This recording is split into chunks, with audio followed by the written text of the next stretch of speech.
generation took away our ways of life. It's 11:59 at Radio Free America. This is Uncle Sam with music and the truth until dawn. Right now, I got a few words for some of our brothers and sisters in the occupied zone. The chair is against the wall. The chair is against the wall. John has a long mustache. John has a long mustache. It's 12 o'clock, Americans, another day closer to victory. And for all of you out there on or behind the lines, this is your song. And welcome everybody to our daily gun show. We come to you live every weeknight at midnight, and we talk about guns for an hour. Tonight we have a bunch of people that are heading to Tulsa, so we're gonna go live until they get there. I think if everybody's down. Got a bunch of people joining us live. We're a bit late, and thanks everybody for showing up. And we've got a bunch of people on the panel, but we have a bonus question coming in from Flippy out there on the text chat, asking a good question. So I'm gonna start the thing off with a question right off the bat. So if you SBR a pistol and then take the stock off and leave the vert grip on, is that okay? Sounds good to me. What do you guys think? Yeah, it's an SBR at that point. It doesn't matter. Lengths don't matter at that point in stocks and foregrips. At that, as far from my understanding, once it's an SBR, none of that matters. Correct. Once it's SBR, it's NFA, and once it's NFA, you can do whatever you want to an SBR, basically, except turn it full auto. Yeah, just do it all. That's what I thought too.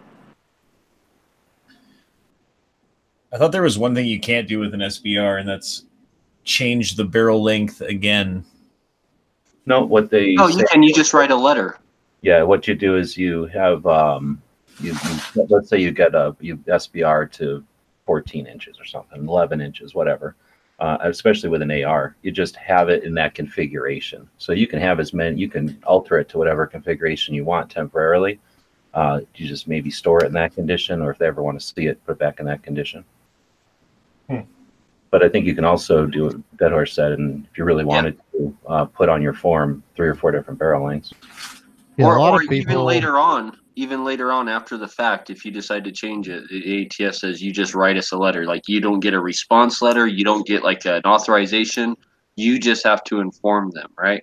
So you just literally write them a letter, and then make sure it's a certified letter, so you have a receipt of sending that letter, and that's it. That's all you got to do, from my understanding. Well, and what I do is, because I swap around with my SBR lowers, I swap around uppers all the time. I maybe even put a rifle upper on it, or whatever. Just playing around and swapping stuff around. So, but she's right. I mean, as long as the original configuration is there. So if you're talking about swapping uppers, as long as you still had the upper of that same size. But if you only have the one upper and you change the barrel, I would recommend probably what Dead Horse is talking about, because you wouldn't have the easy means by which to just throw that upper on and it be complicit with the paperwork, so to speak.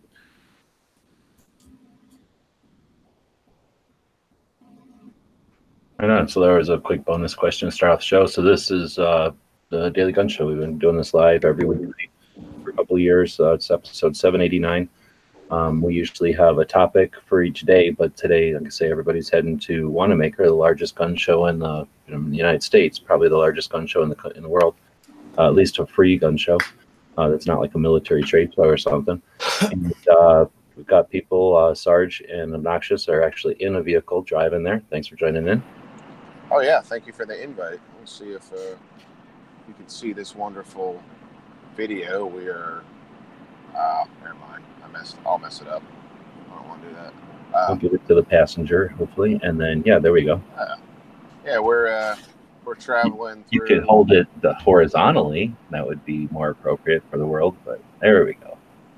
Hey, yes. We're traveling through Arkansas. We're most of the way through right now, so we'll be in Tulsa here in a couple hours. Locals prefer to call it Arkansas. Arkansas. That's how they pronounce it. Yep. Yeah. Can confirm. So you just drove through Little Rock, I'm guessing. Did you guys stop We did. Did you stop at the vegan burrito place? It's pretty good. No, we didn't. No. We're just traveling through quick. Right on. So you guys did get to see the pyramid in Memphis, though, while it was daylight. Oh yeah. Very yeah, cool. I think we were. Whose chat were we on? We were on Snob's chat. He was hosting our chat tonight. So yeah, I got some video of it as we went by. Very cool. So in addition, we've got Woods jumping in from Pacific Northwest. Thanks for joining. Thanks for having me. You bet. Honda's jumping in from Denver. Thanks for joining. Hey, thanks for the invite, G. You bet. Dead Horse jumping in from Utah. Thanks for joining. Thanks for having me. Howdy. Yep. Clover, are you still in Texas? Yeah, we don't leave till tomorrow. We're trying to get things rounded up and packed. Right on. I have the advantage of going to have been to a few things as packing gets a little bit easier, or at least more comfortable. Then we got Angelina jumping in from California. Thanks for joining. Yo, representing LA to the fullest. Sorry to hear about the magazines. I'm down here in Arizona, and we are live on gunchannels.com, community we built a few years ago. So anybody that wants to join into this panel discussion is welcome to ask for a link over there. And then, of course, we're running live on a big platform that hates guns, hates our rights, probably hates the laws that we appreciate. And a bunch of people are over there. So we're watching the text chats on both of those platforms. Everything we do is an effort in new media. We use the internet. So remember that, to take part in the platforms that you're watching on. 11 people are watching right now. Thanks for joining and showing up. But I don't know. I guess we would just talk about Tulsa a bit. You guys have been talking about Tulsa. You're Tulsa'd out. I was hoping Gary would jump in. Maybe he's sleeping already. I did want to ask Angelina a question. Yep. That's okay. Go ahead. Did you end up getting your Glock 17 mags before the deadline? Well, nope. Oh man. The deadline is tomorrow at 5. So. Okay. Does anyone have any Glock 17 mags they can send to California for Angelina? Yeah, can get in the mail before 5. Is it if you purchase them before 5, or do you have to take possession of them? They have to be in the mail on the way before 5 o'clock. Like purchased before 5 o'clock. Just call Palmetto State Armory in the morning. They are out.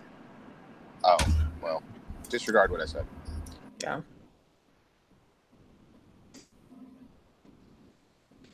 So yeah, there might be I don't know, I might just go local and pay like $1 million for a magazine tomorrow. Look up Craig's Firearms. They're out of North Carolina and Tennessee and South Carolina. They have a website. Look them up and see if they can send you some.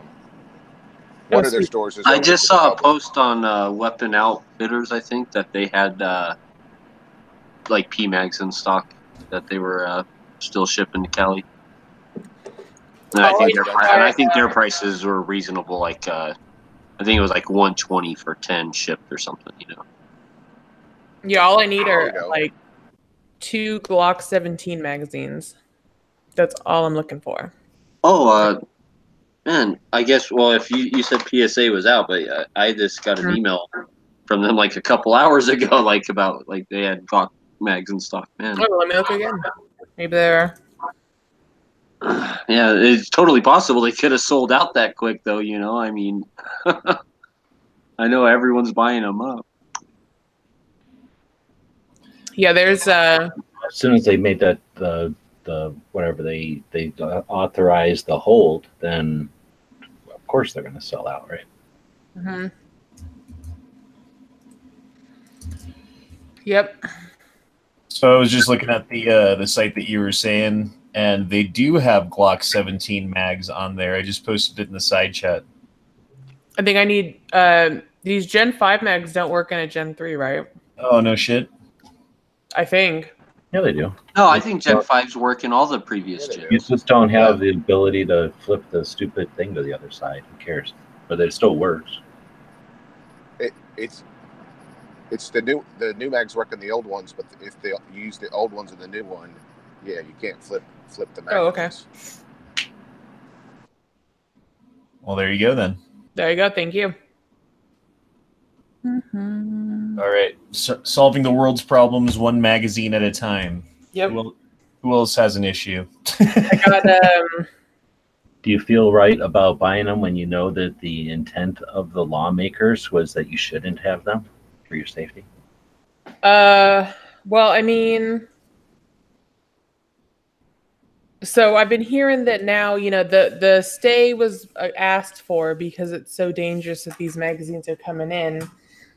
And, as a Californian, am I betraying my state because, I got these dangerous things? I don't know. I feel bad for Yankee and his think family. there's going to be any type of ripple effect? I bet you there will be absolutely zero effect on crime. Well, I guarantee you anything that happens in California that involves a large or regular size capacity magazine will be brought back to this last couple of days and blamed on it. Oh, I'm sure. Yeah, even if it happens 15 years from now, it'll Right. still focus back to here. Like, if only that one judge that one time didn't say that thing, then... Right, then all them scary magazines. But, I mean, I know people that... You should have done. Can you do a mag swap on your website still? A what? A mag swap? Swap mags for loot, like instead of cash? Oh, yeah, I mean, I guess I can. I probably can't do it like I can't put that into Shopify because Shopify might get weird, but yeah.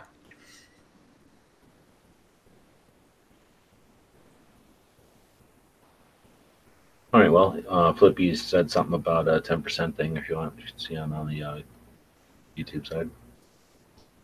I'll go look in.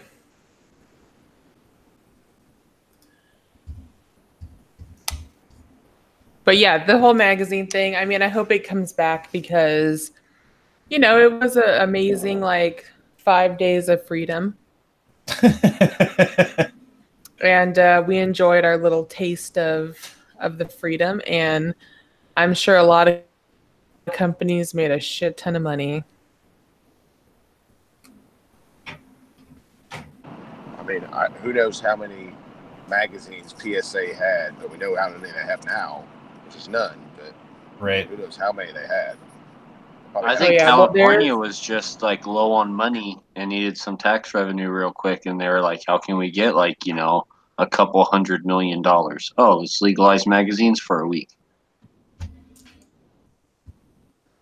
I mean, I honestly, I never thought that day would happen. I was pretty sure you'd never be able to buy a standard mag in California again, but... You meant literally a day. Yeah, they literally meant a day. I mean, well, we got a week. We got a sweet week, a Friday to Friday of freedom, and we'll crawl back into our hole tomorrow at 5 p.m. Does the Ninth Circuit have to take that case? Well, does that mean everyone has to bury their magazines or lose them in boating accidents again? Or no, from what I heard, and I haven't seen it on the Mitchell Law site or anything like that to actually verify and see the file document and all that. But from what I heard, if you bought your magazines between, this state and this state, they are grandfathered in, they are legal, you can possess them. They are yours to use. I'm sure you probably have to have some sort of a proof of purchase too. Like if you buy some, keep your receipt. No, this is a free country. Private sales are legal. There's no, so no, they can't make you prove that. Well, I know in Colorado we have a 15-round magazine law, and no one has been charged with it to my knowledge because the onus is upon the arresting officer or whatever to prove that you did buy them illegally. Yeah, I mean the burden is always on the state. Well, the way the law is written in Denver is that yeah, you can't buy them in Denver, but if you're a resident of Colorado and you like take a trip to Wyoming and buy a 30 round mag and come back with it, it's legal. Yeah, So, that's true. so like, yeah, so they can't. That's such a hard thing to fight. That's just more one of those like scare tactic. Like, yeah, they totally don't enforce it because they can't. That's just So a scare tactic law. They just ban the sale, but not the possession.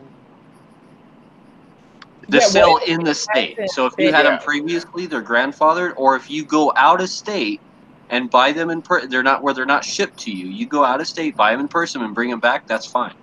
That is the weakest law. And keep in mind that's the law. That's the law why Magpul left Colorado. So, wow.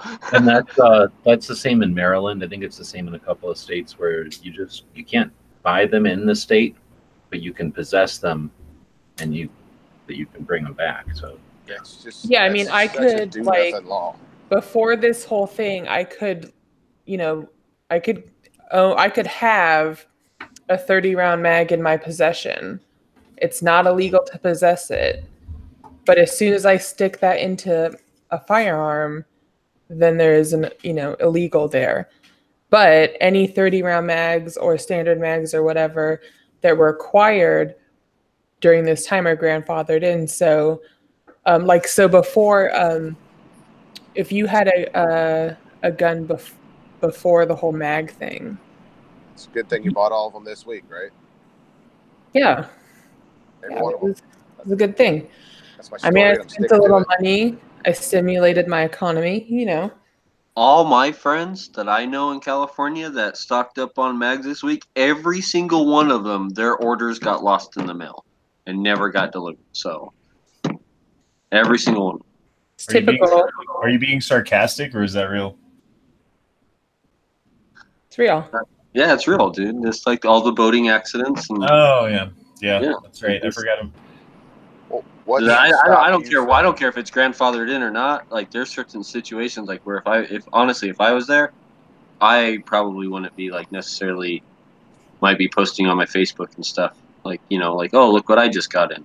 Like, because I don't know, man. Things like, come on, like laws are flipping back and forth within a week and stuff. It's so unstable there. Like, I don't know. I'm sure there's people on lists just because of what they probably have been posting on, about and what they have and stuff. So yeah, I don't know. Angelina, what's to stop you from picking some up now, like when you go out of state, like when you go to NRA? What's to stop you from picking some up and bringing them back and just, hey, maybe you bought them this week, maybe you didn't. Can't be proved. Yeah, I mean, that's like against the law though, so I wouldn't do that. Date code on mag bodies. So if like if there was like a stamped date code on the mag body, or well, that was the big thing that was going around. It was that so if you had a rifle or whatever before the mag thing, and you had like a USGI mag in your AR, I had that with the rifle, so whatever. But if you had like a Gen 2 Magpul in there, it wasn't with the rifle. So yeah, I mean, it's probably stuff like that, but I don't know. I mean, maybe this there's more conservative judges now throughout the Ninth Circuit, so maybe it'll go back, and we'll be back to freedom, back to another week of freedom. Don't PMags come with a born on date? Like printed on the body of the magazine? Don't they have like? I'm pretty sure they have a cage code. Maybe on the packaging they might have a. Well, no, he's talking about like there's a little weird looking symbol down there that has like basically a date and a mold and Do they? The batch number. Yeah, look at them. Yeah, it is. It's like a batch number. Have that. That way they can tell if there's a problem, right? But yeah, I guess you could use it to determine dates if you could decipher the code. All right, I have a question and kind of need your guys' opinion on something. Can I show you guys something real quick? Yeah, whenever anyone says that to me, I always say yeah. Oh, man. So I just got this today. Apparently, it was my dad's. It's a pellet gun made by Ruger. I like the stock. Pretty nice color. It weighs about fucking 20 pounds. There's a little Ruger right there. And check out how it opens. Ugh.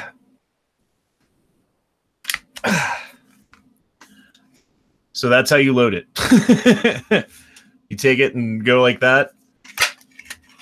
And now it's ready to shoot. If it had a BB in it or a pellet. I've never seen anything like this. I didn't know Ruger made air guns. And I'm pretty sure I'm pretty sure my dad, he's not allowed to have guns for whatever reason, let's say. I'm pretty sure he bought this for home defense.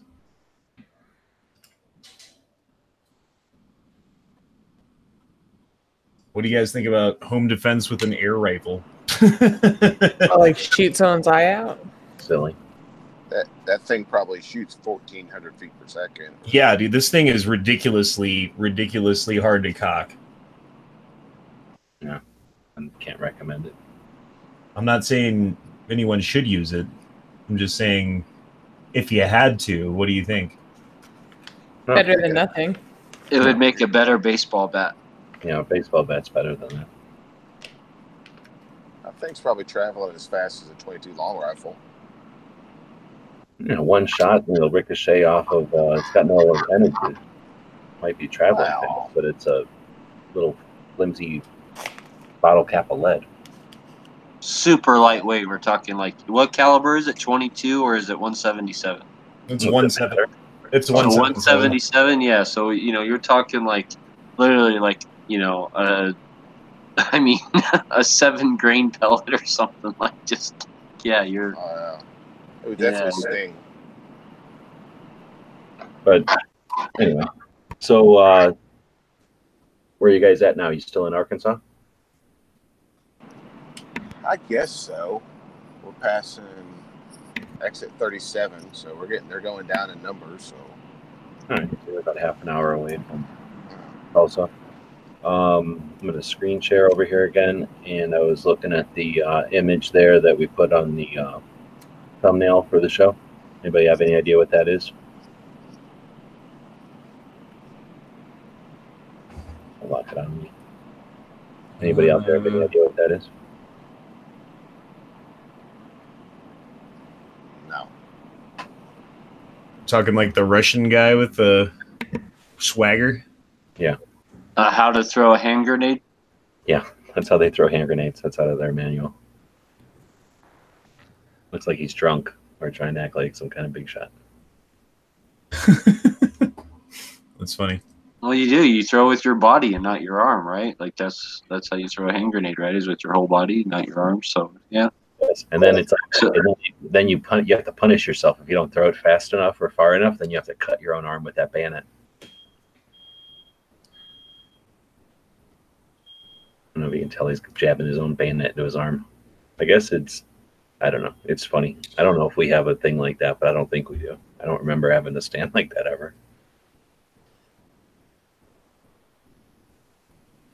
I don't think it's that like you stand like that. I think that's just kind of like meant to be like a freeze frame, is like showing that like you have to like twist your body and like be twisting your whole body and like your whole body into it, right? Like you're not gonna throw this thing as far as you want if you're just using your arm, like like I don't know. Maybe that's what they're trying to show people how to give it distance by using their whole body.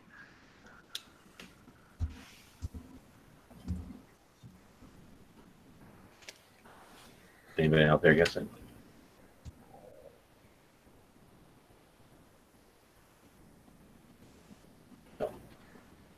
Oh, so where on that map are Sarge and Sharkane? So they're on 40. I don't know if they've passed Fort Smith or not yet. They said 30 something miles. No, we're not at Fort Smith yet, are we? No, not yet. We're at exit, well, I guess mile marker probably 36 in Arkansas, so I guess that would mean we're 36 miles from the border. Yeah, they don't really give us mile markers, but exit 35 is what's miles, so 10, 20, 30. Looks like this one says, look for the intersection of Arkansas 23. It says Ozark. Yep.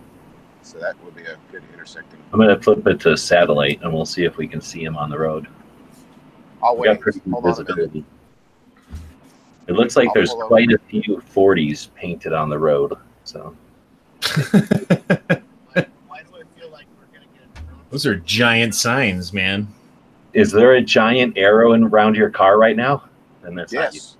Oddly enough, there is. Oh, well, then we found them. There they are. How cool will it be? How long will it be before we're watching them live from the satellite? And it won't be a satellite, right? It'll be a drone. How long before we can just see them in real time driving down the road here? A lot of deer right there. Do you see them?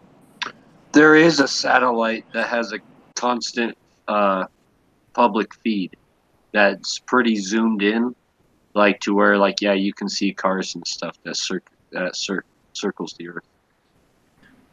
It's kind of a weird thought. Like, what do you think the government has right now that we don't know about or that we're not allowed to use? And how much can that zoom in? Theoretically. I'm going to answer about 7 years. A lot faster than you think. Flippy made a good point. The time difference is crazy because it's night where he is and it's daytime where they are. I just had it flipped to night vision map. That's all. Oh, okay. We just narrowly averted disaster. There was about 6 deer beside the road, and luckily they stayed put. Did you see that beautiful Kansas River? I wouldn't know. Everything's dark here. In the map, it's all like brown and horrible. You could have hit one of those deer and had yourself a snack on the way, huh? Jesus. All right, we found you a couple of good vegan options coming up in Fort Smith. So, are you interested in Vietnamese or salad or pho? What ones are going to be open at 12:30 at night? Green papaya. Well, we'll make a phone call. You got probably 20 minutes. They'll open up. I'll ask them if they have a glory hole for Sharkane.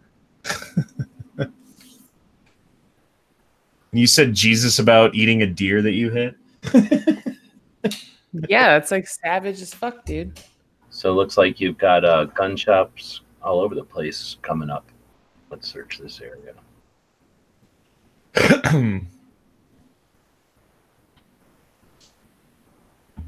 All right, there we go. You just passed a place called River's Edge Gun and Pawn, I'm guessing, unless it really is on. Nope, it's pawn. Oh, and then Rick's Gun and Pawn. So there's 2 pawn shops you just passed there. They're probably closed. Like you said, we'll make a phone call. We'll get them to open up. Got Infinity Sports coming up. Bullseye Precision. Isn't Walther in Fort Smith? We should make a phone call. Federal Armament? It's weird. Most of these gun shops are closed. Fuggets. I was reading that one too. Fuggett's Gun Shop.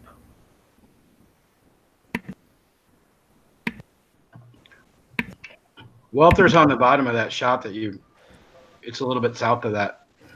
Okay. Fugget. Yeah. Buy a gun. Fugget. It's a cool little neighborhood. There's like tattoo place. Used to be Oh, look at that tattoo shop. Whatever Susie Q's is. Best bar in town. Used to be a house. Maybe a house next door. Nah, maybe there's like lawyers and stuff. Oh, look, they got a van. Oh, no, that's the Guadalajara. Guadalajara. I'm for a building that just says meat on the side. How do you say carcerita or whatever? Carnecia. Carcerita or some shit. Carnecia. So you said Walther Arms. Yeah. So you guys are coming up on Walther Arms. Let's make where's Ghost? Where'd Clover go? You can make a phone call for us.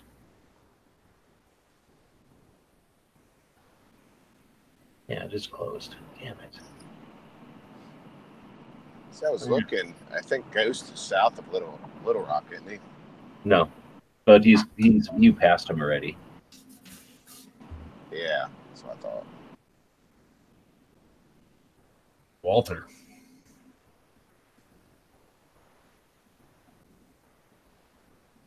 So they'll be passing there, and then they'll head into this other area, and then they'll go north, and they'll go through Muskogee. Okie from Muskogee, that a song, and then they'll go through a couple of suburbs, and then they'll be in Tulsa. You guys got a destination already? Or are you going to be like knocking on Snob's door? Yeah, I think we're going to go to Hugo's and wait for the sun to come up so everybody can eat breakfast. Nice.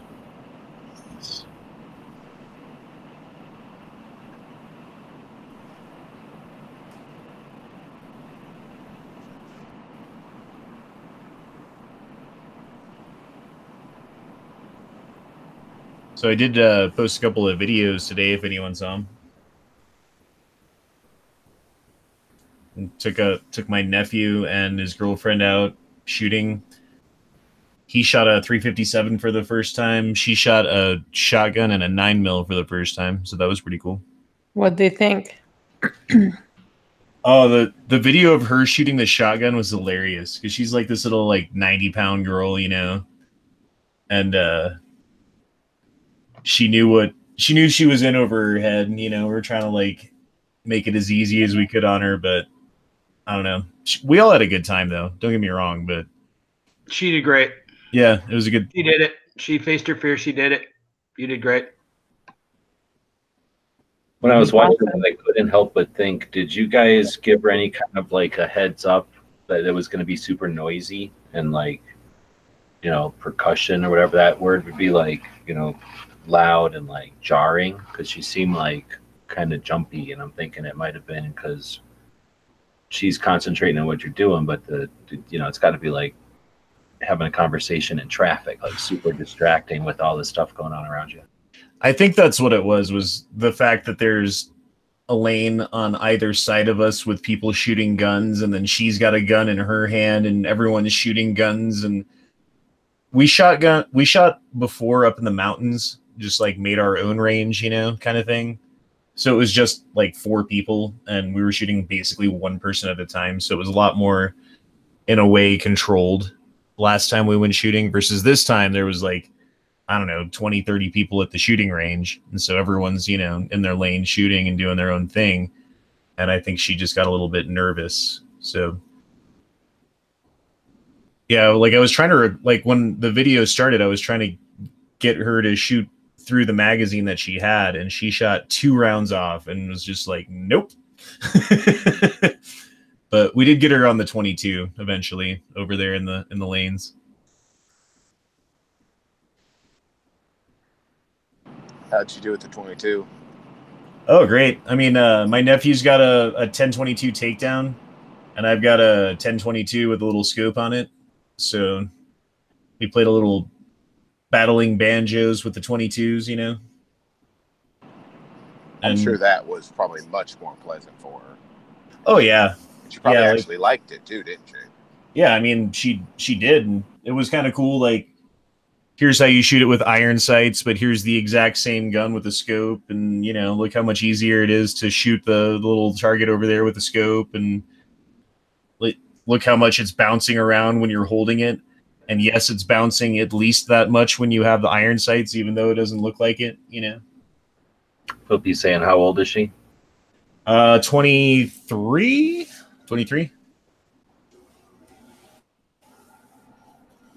She's a youngin'. He's like 26, my nephew. And he just got that Actually, both of the guns were because I told him to get them because he wanted a couple of things, but he bought a Maverick 88 because he didn't have a shotgun, and he wanted to get better at shooting a rifle, so I told him to get a 10-22 so that he could start practicing for cheap. So that's what he did. He's a good little boy. He listens to his uncle. Gary jumped in. Did you figure out who else was at the hotel already? Or did other people show up? Well, let's see. Jim Burgess is here. And Fine Ape, I heard, was. And I know that Cycle Camp and his brother are here. That's all I believe so far.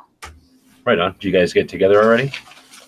Well, I met Cycle Camp and his brother down in the lobby, and I went out to eat with Jim Burgess and his wife earlier. So I haven't seen Fine Ape. Somebody told me that there was somebody from Minnesota who was the first one here, so that had to have been him. Ape is not Minnesota, I don't think. Somebody told me it was. More like cheese. I couldn't think of anybody else from Minnesota. What about Nut? P226 Nut.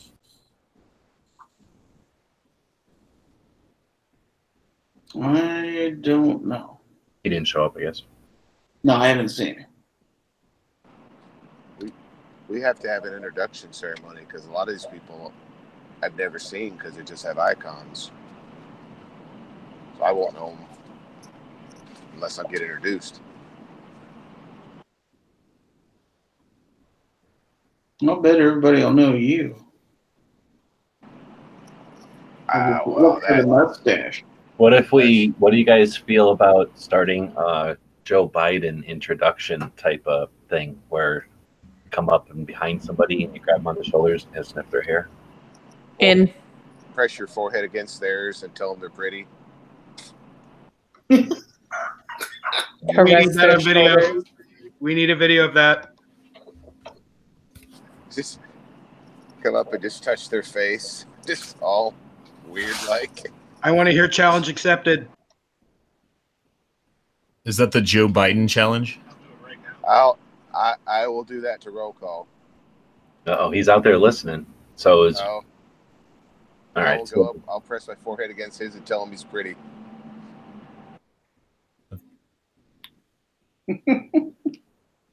I walked away for a second. I must have missed something. Are you guys like doing a Joe Biden challenge over there in Tulsa? What is that? It's going to happen. Just suggesting a new type of introduction based on one of our prior lawmakers. Don't forget to play with their hair. Well, I said come up behind them, grab them on the shoulders, bring them towards you, and sniff their hair. Or is it more creepy to like do a kind of a pull up, like come up from kind of low and then come up towards them, like but come up to them? Hold on to their shoulders, but don't move them at all. Just hover over them by touching their shoulders. Somebody posted a video. It was a compilation of that the day I saw it on my Facebook, the day before he apologized. And he would just, and a lot of times it was like children, he would just like touch their face and their hair, and it was just the strangest behavior. Just weird. Yeah, that one where he's rubbing that little girl's face, that was creepy as fuck. It's just touching their face. It's just like, but the kid was so sketched out. To be fair, though, Hillary would get mad. Like if a kid had any kind of like face issues or like didn't have the smoothest of skins, then she would not enjoy eating that child. So Biden would test before he would bring them to her for an offering. I would think after she cooks them in the cauldron for long enough that. Oh no, that's just the bones. She eats them raw, like a chicken wing. Oh, okay. Throws the bones in the cauldron. That's how you get all their essence. Essence. Fear needs the fear also. She feeds on that. You gotta eat the fear. All right, so I have another challenge for this evening. So we got a bunch of people in here. We're trying to keep a couple of them awake. I don't know what we're trying to do with Gary. These guys are trying to keep awake so that they can meet up in Tulsa and not die on the road. But Gary probably needs sleep at some point. So I don't know how we're going to balance it. There's something about getting up and going to Hugo's in the morning, so I need enough rest to do that. But that's not till 9 o'clock, so I'm not in much danger. You can factor in a post Hugo's nap also. That's true. All right, so what room are you in, Gary? We're gonna knock on your door in a little while. All right, hold on. I'm gonna tell people that on a live. Yeah, we got a thing called operational security. So there's certain levels of things we're going to talk about, and there's certain levels of things that are not appropriate to talk about live. Remember, we are live. This is an interactive experience with people that are watching and everybody that's watching throughout time. So do you really want 700 years from now when the AI is feeding a bunch of information to some war vessel that's having some kind of intergalactic battle? All your room numbers? I don't think so. So I have a challenge for everybody, if you're up to it, and the people that are watching, because this is supposed to be interactive exercise here. So we do have one green light over on gun channels. And I guess there's people on the YouTube side, because a couple of people are talking. You never know who's on YouTube, because unlike gun channels where we see each other, because we're not hiding from each other anonymously, on YouTube you don't know nothing unless you say something out there. So we'll see if people answer this challenge or this question. And I'm going to go get something to drink while you're all answering. So I've got this little fluffy dog, and she's baby, and she's a girl dog. So she needs to see certain things to learn how to be a good dog. So what movies should I be making this dog watch in order to grow up right? Fried green tomatoes. Nope. Real movies for this dog. Appropriate movies for a baby girl dog. It's appropriate. She's fluffy. Is Old Yeller too intense for a puppy? No way. No way. You'd make a dog watch that movie? Hell no. Far from home, The Adventures of Yellow Dog. Airbud. I don't know what that is. I don't know what that one is either. How about Funny Farm, and she learns which dog she wants to be, which one of his pets. Funny Farm, Chevy Chase. Any of the old Benji movies. That dog was smart as hell. Ooh, what about Lassie? Lassie's pretty good. Is G West planning on falling down any wells, or? What about Rin Tin Tin? Yeah. Ah, Rin Tin Tin. That's back in your day, wasn't it, Gary? Yeah. Butthead. Well, so Benji was a girl dog, so I think that's probably a good role model for her. But didn't Benji constantly run away from the family to go do adventures? I want her running off to do adventures. Well, she was trying to find her original home, so you just go back to Russ's house, right? But let's not bring up a name of some place she may or may not have one time lived where it was horrible there. Is that what Benji was about? I thought Benji lived with a family and was like Lassie. Yeah, but she was trying to get back to her original owners, and she would live with these people for a little while. So that's what I'm concerned about. You let a dog watch some crazy movie like that, then you go travel, and the dog's like, I need to run home. I don't know if I like giving her those ideas, those thoughts. Benji was a girl dog? Benji's a girl, I thought. I thought Benji was a boy. Well, in the show, he was a boy, but it was a girl dog doing it, no? Like Lassie. Yeah, there was 6 or 7 of them. I think it's almost always girl dogs. Yeah, because they don't have Lassie was a female that was played all by male dogs. Just don't, no matter what, do not watch Milo and Otis, because over 20 kittens and 7 puppies were killed making the movie. What? Yeah, it was some Japanese director or something, if I remember correctly. And he was just like, I guess they don't care about animal lives as much, or he didn't, or something. And so there were scenes where there was danger, and they were just like, shoot it anyway. That's shitty. Well, that's pretty horrifying. Yeah, I think I remember watching Milo and Otis when I was a kid and thinking how wholesome and great it was. Not knowing, obviously.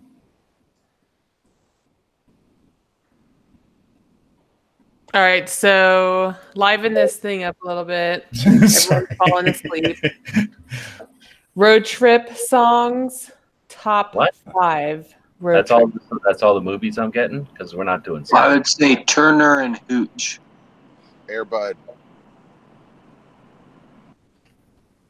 I don't know what Airbud is. It was a feel-good Disney movie about a dog that plays basketball, something like that. I don't want to learn sports. Do you remember the movie Turner and Hooch?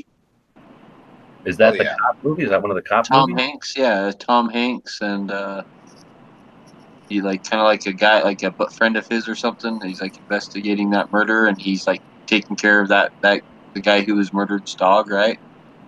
Kind of like using him as like clues, I guess. I don't know. It's a great movie. It's old '80s. It's probably one of Tom Hanks' like earlier movies, but it's good. What's the one with Jim Belushi where he inherits the dog and he's a cop? K9. K9 Cop? Oh, K9. Yeah, that's a good movie. I'll let her watch some cop movies because those usually are like, hey, they don't get along. Oh, they get along and they accomplish some kind of task and then they get along, right? They overcome their barriers. I just looked it up. There's been 4 Benjis over the years. 2 of them were girls and 2 of them were boys. So maybe something I seen back in the day said that Benji was a girl at that time. But it was a boy dog in the show, but it's been played by both girl and boy dogs. That's what confused me. I'm like, I thought I missed something in the plot. And I have one more I'll recommend, and it's called. It's about this little like Akita dog in the gerbil.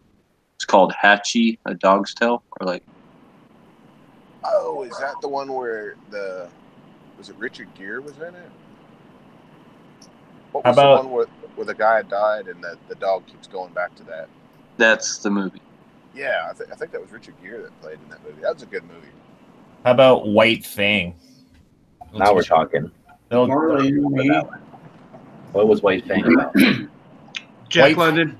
White Fang was a story of a half dog, half wolf that lived its first half of its life with, I forget if it was humans first and then wild or wilds first and then human, but it was the story from the dog's point of view or from the wolf's point of view.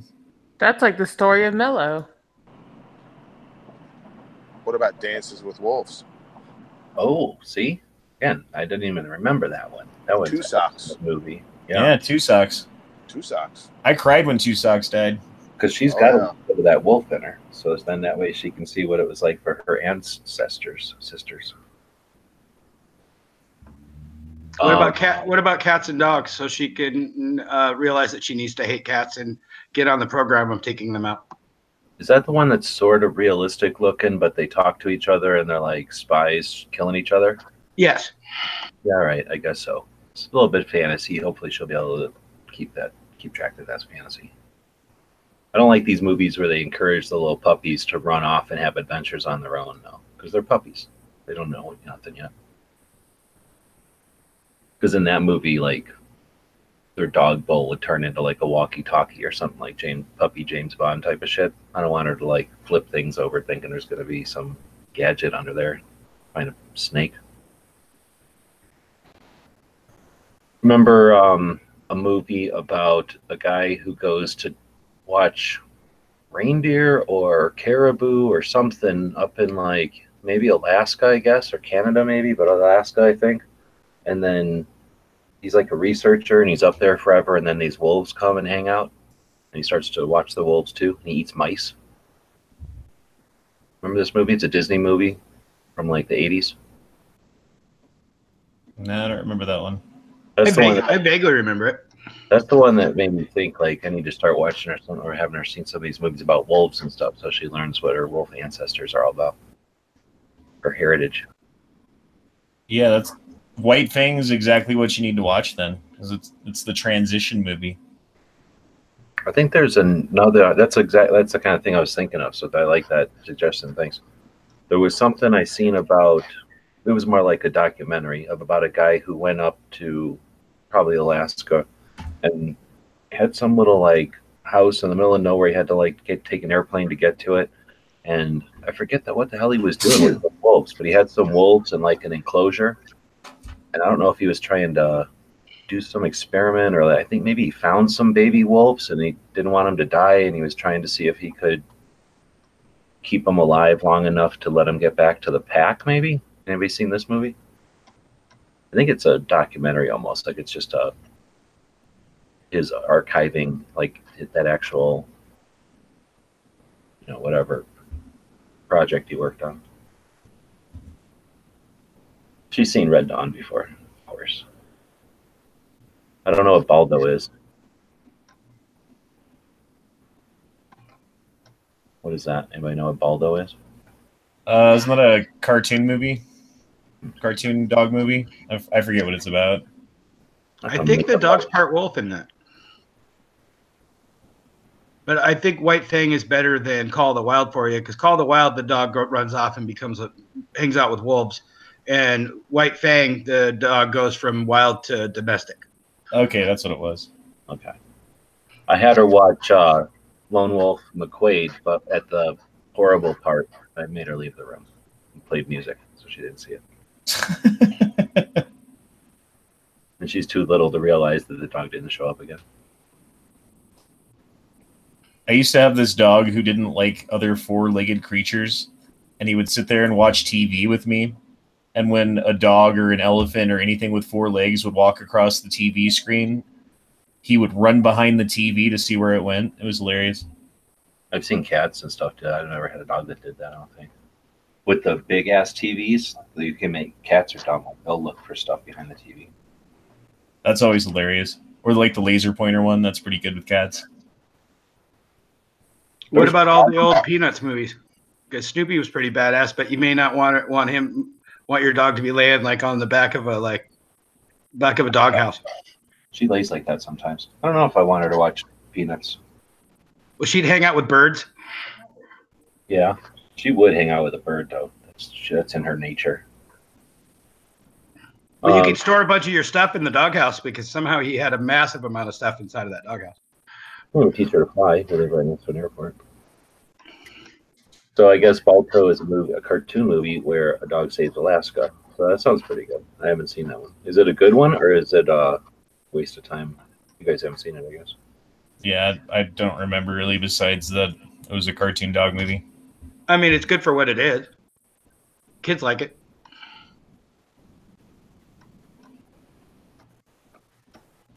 Any sled dog movies that are worth a shit?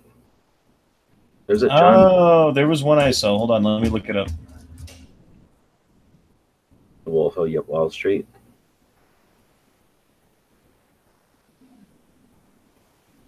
So I'm not gonna. There's that Paul Walker movie. Paul Walker was in a sled dog movie. I can't remember the name of it, but I know Paul Walker. I think Iron Will was the one that I'm thinking of. Is he saying Snow Dog? Is that a movie?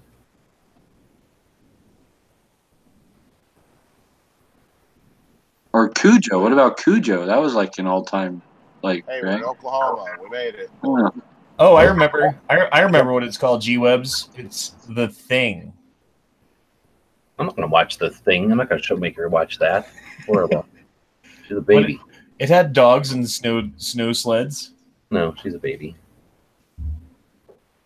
Oh, actually, I just watched kind of a dog movie with my kids the other day that was actually really good, called Axel.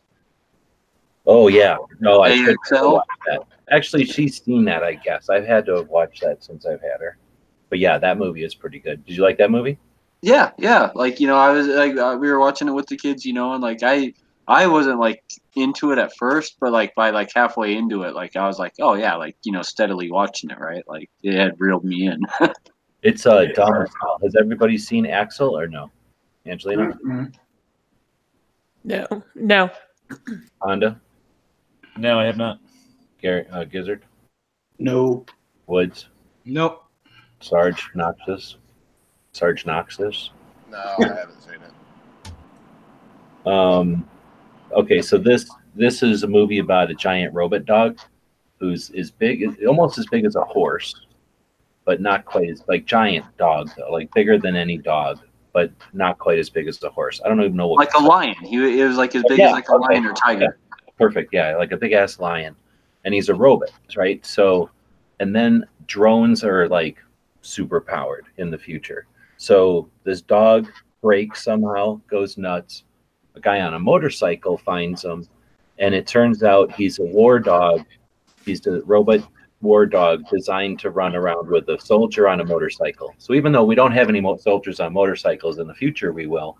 And now they got giant robot dogs the size of lions that are designed to run next to them. And then instead of just being like every other piece of equipment in every military, they're like, nope, it has to be like assigned to the DNA of the soldier. So yeah, when that soldier dies, the robot dog that's worth billions of dollars just, I guess, stops. Like, done. But whatever, there's like this DNA genetic intimacy that happens. Well, yeah, it's made to have like a real bond between the owner and the thing, just like a real dog in person, right? Like it's supposed to have this to work better together, right? That part was ridiculous. But the part where there's soldiers on motorcycles is ridiculous because I don't know if I've ever even seen an Army motorcycle anymore. Like since World War II, has there even been an Army motorcycle? Special Air Force special operations ride around on KLR 650s all the time. Yeah, special ops have like these dirt bike with machine guns and rocket launchers on them and shit, I think. Yeah, in the future, that's the Strike Force, but not now.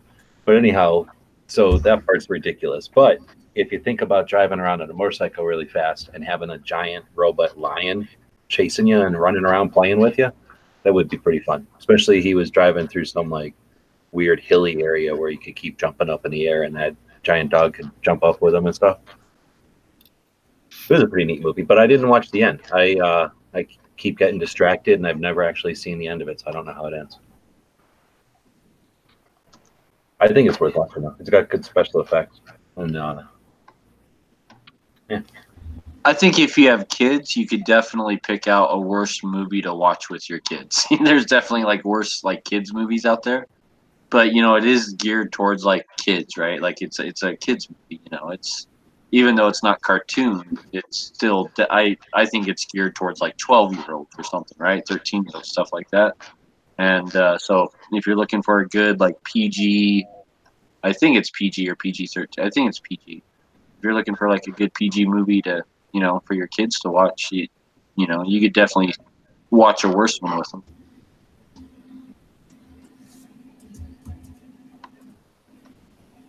John Carter has that six-legged, super loyal alien dog. Okay, that's true, and that dog in that alien dog in John Carter is like pretty awesome. John Carter from Mars or something. Yeah. Okay. A super fast alien dog. I only watched it once, but I didn't hate it. I just forgot to watch it again, so I'll watch that again. Look at the side shot there, G. New stealth dirt bikes, 2018. I don't know. I was reading it as electric one. Yeah, well, they're hybrids, so they're able to run on gas or a lithium-ion battery if they need to be quiet. Yeah, that would be cool to have an electric dirt bike. That'd be pretty awesome. They make those. It's called the Zero electric bike. They make a motard and a dirt bike and just a regular street bike too. Yeah, I've seen one actually in Oklahoma, in Tulsa. If you guys get, well, you're not going to have a chance, but if you did have a chance, if something happens and you're all bored, there's an indoor range right off the highway somewhere. P226 knows where we went. I can find it if we need to find it. But they had a auxiliary store next door. We've talked about it on the show before.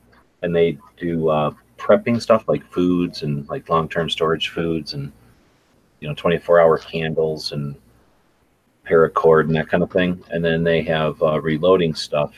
And in that building or that store, whatever, they had a solar-powered electric go-kart. Or not go-kart, moped. So like where you put your feet or whatever was a solar panel. The front was a solar panel, I think. And then it had where you put your feet was the battery. And then the front had a solar panel. But I guess that was like a trickle charger. It wasn't really designed to just run off the solar panel or anything. I didn't get to hear it run though, but I'm assuming it's like an electric car, right? It makes no noise. They usually make noise when they accelerate.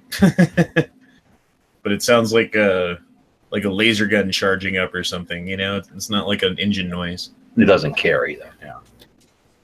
Yeah, and they're pretty.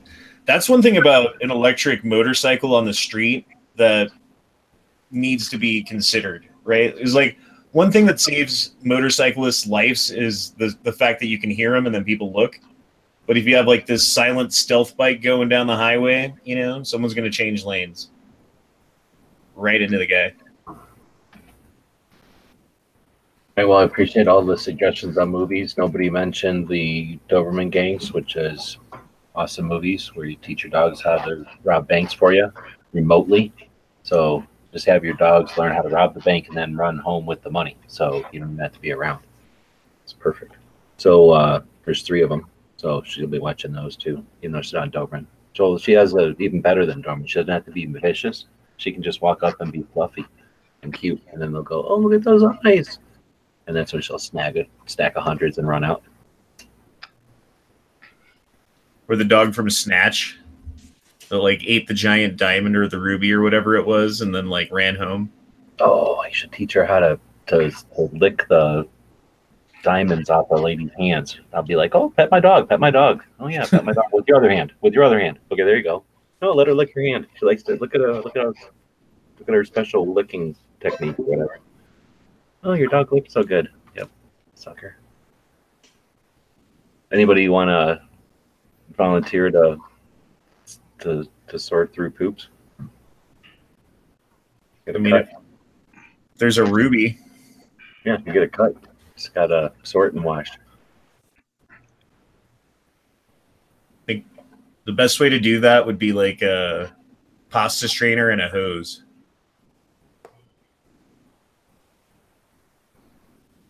Because then you don't have to get dirty. But then you can't make pasta after that either, I guess. All right, well, so that's worse than road songs. So I guess we're going to road songs. What have you guys been listening Road to? songs wasn't even bad. That was the best topic I've heard. It has nothing to do with guns, is all. It's a great, like, let's have a creepy. What does dogs have to do with guns? What does dogs have to do with guns? I have a fluffy white little puppy dog sitting right next to me here. That's what it has to do with it. And I needed some. Sarge is in a car. Okay. And he's got a mouthpiece. Anyhow, what songs have you been listening to? Sarge, what are you listening to? I heard the best joke ever. It's only one of the few jokes I can remember. You ever heard of Stephen Wright? Oh yeah. So he had this song or this joke from back in the olden days, and I just remember it because I've driven across the country like that. And he goes, "Drove across the country with a friend of mine. We only had one cassette tape. Can't remember the name of it though." I thought that was fucking hilarious. No, we haven't. We've listened to a little bit of the radio, but mainly we've been listening to live streams all night. We used to have to drive halfway across the country, and like back then there were large stretches of the highway where there was no radio. So if you had to bring a tape with you. That was the only way you'd have something to listen to. So my sister was in charge of bringing the tape or the tapes, but she only brought one, Queen's Greatest Hits. And to this day, I cannot listen to several songs off of that CD, disc, album, whatever you want to call it, tape, without feeling physically ill, like I'm in the back seat of that car. I don't blame you. Specifically, Bicycle and Fat Bottom Girls. Those are the 2 worst.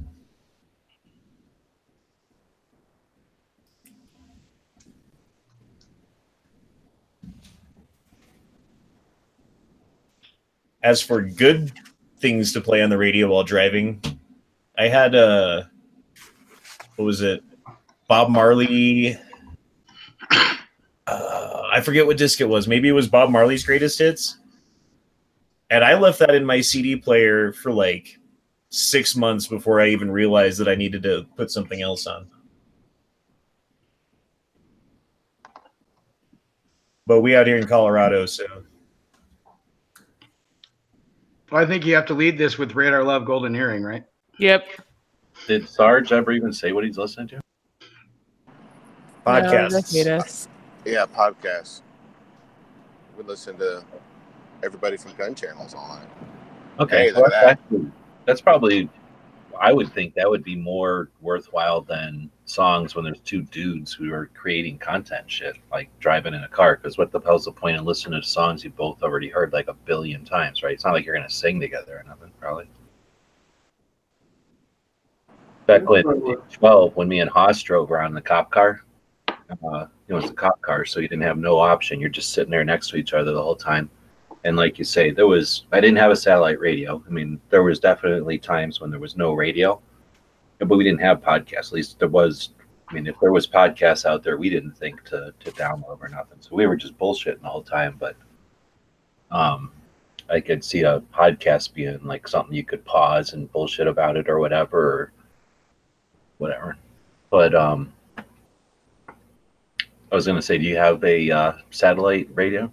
Did you rent a car? No, Obnoxious is driving his. Oh, so does he have a satellite thing? So you got radio everywhere? Oh, no, yeah, he's got satellite radio.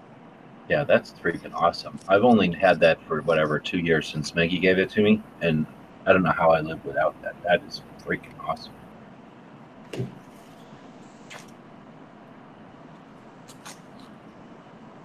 Nobody else has that? I have that. So there you go. So what do you even need a playlist for? You just turn it on the channel until you get bored of that channel, right? And flip it to another channel. No, I do. I got my Spotify going usually, and then when that cuts out, because T-Mobile is the cell phone or the McDonald's of cell phone carriers, then I go to the satellite. But you can't listen to the satellite that long because it repeats itself, and it ends up like driving you fucking crazy, dude. Yeah, they are in a pretty quick rotation, aren't they, with the satellite?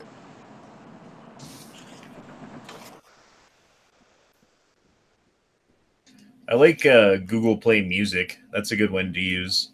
Isn't it kind of like learns what music you like based upon what you like thumb up and thumb down while listening to it, and builds like a better and better list of music for you to listen to without having to really go through music and pick what you want. It's kind of cool.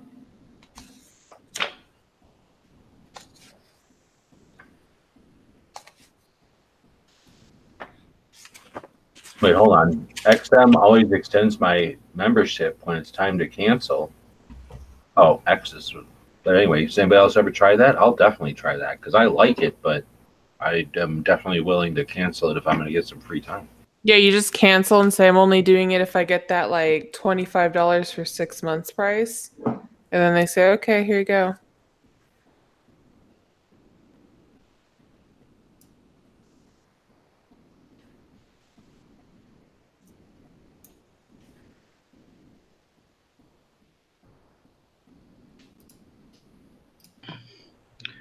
G, read in the YouTube chat. I totally agree. Suicidal Tendencies is awesome. Yes. Well, but it depends on what you're calling punk. Because if you call like, what is it? Fucking what's his face punk? Like Sex Pistols. If you're calling like real punk, that punk, then some people wouldn't open it up to suicidal. My favorite from back then was DRI, Dirty Rotten Imbeciles. I like their cover, like some of their things, but not a lot of them. But that same time, that was good stuff. So some people don't call that punk, is all I'm saying. They'll call it like skateboard music or something. So, yeah, I can see their point. So one thing that I've really kind of got into is like, I guess, remakes of songs on covers, right? But like done in a different style than the original, right? And there's a Frog Leap Studios on YouTube. The guy's name's like Leo Maracoli or something, but it's Frog Leap Studios, and he'll, I mean, do anything from like Michael Jackson to, Toto, right? To, I mean, just anything you can imagine, he'll remake it. But it's usually more like his style's like a heavy metal type, style. So if people kind of dig that, they might want to check that out. But that's what I've been jamming to. That's pretty much on my playlist right now is Frog Leap Studios. I really like the like 90s punk rock myself, like NoFX or I don't know, Pennywise, Bouncing Souls, Sum 41, The Descendants kind of, and kind of fit into that, maybe. Rancid. Ooh, Rancid. There's a good one.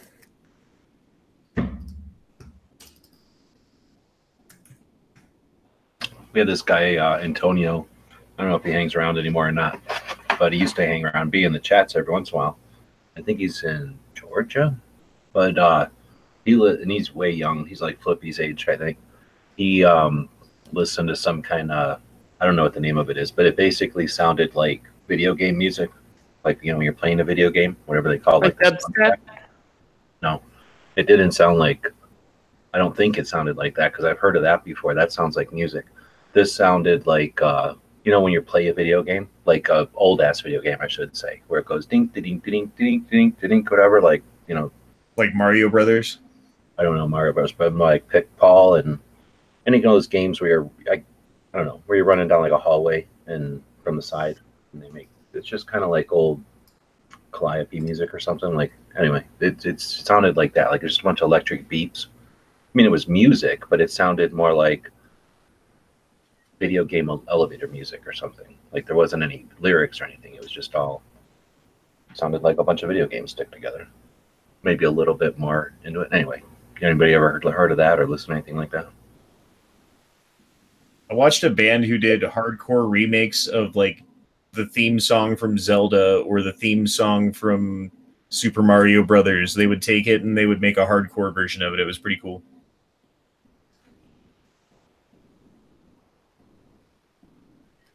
So it's kind of like that, but not at all like that at all. Sorry.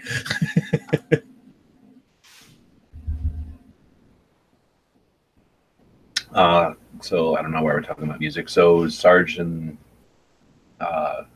Noxious, stay closer. You haven't stopped. They said they're in Oklahoma now. Have you guys ever heard about a cannonball run? Do you know what that is? Where you like start out in the tip of Florida and end up in Washington, and like you'll have like 6 different teams and they'll race. And if you get pulled over, you got to pull over. You got to take a ticket. You take a ticket, but the first one across the country wins. And like the guys who win are usually the guys who take old police cars and convert them, and then you just stay in the fast lane and people get out of the way because they think it's a cop. Depends. I've heard of a couple of different versions of it. So, of course, the movies, and then whatever you just explained there. I haven't heard of that specific one, but I've heard of ones where you get a bunch of people, and whatever the route is, everyone agrees to the destination, but then there's waypoints. And then I've heard of different versions of the waypoints where, some of the waypoints are worth points, and you can strategize and haul ass through some of them, and then some of them are tougher, and you would hit those because there's some strategy to it, and your goal is to get to the very. See, they're not driving; they're just farting around again. So I caught the Cannonball Run when it came through where I lived two years ago. Okay, so you're talking about some actual like event. The actual Cannonball Run. Steve Goldfield puts it on now. The guy from VinWiki, I think.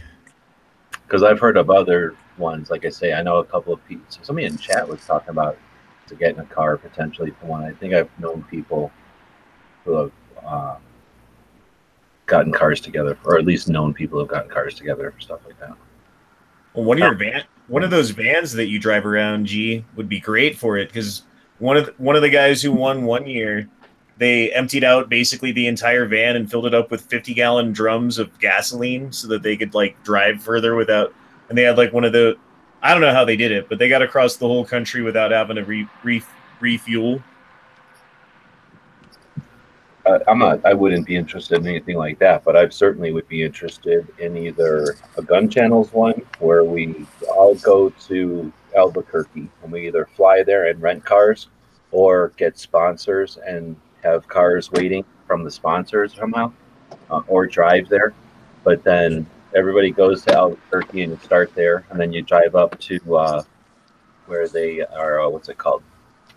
Name of that fucking town. Santa Fe, and then drive over to the Red Dawn filming locations, and then go up to NRA, and then go up to Dragon Man.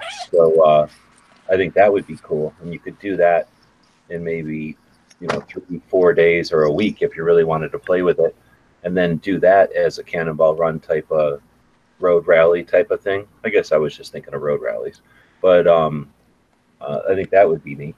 Or to do one where you get a bunch of YouTubers who sit around doing nothing but have all this fucking money, and get them to do something, right? Some sort of a charity thing or some sort of a Second Amendment awareness thing. Like each of them goes for a organization that they want to back or something, and then you'd have like 10 points for every gun shop you visit, 100 points for every museum or something like that. And then you make a bunch of things, and then you have teams, and then make it a event to see what routes people take and what they do, and everything would be, I don't know, in focus, literally all focusing on the same thing in some sort of a project. I think that'd be cool. I found my phone charge. You got a phone charge? Yeah, it sounds cool, man. They did it with one thing after I told Hank Strange about it. They copied that idea and did it, but in a shitty, like, capitalist way. They just went to a bunch of stores, did meet and greets.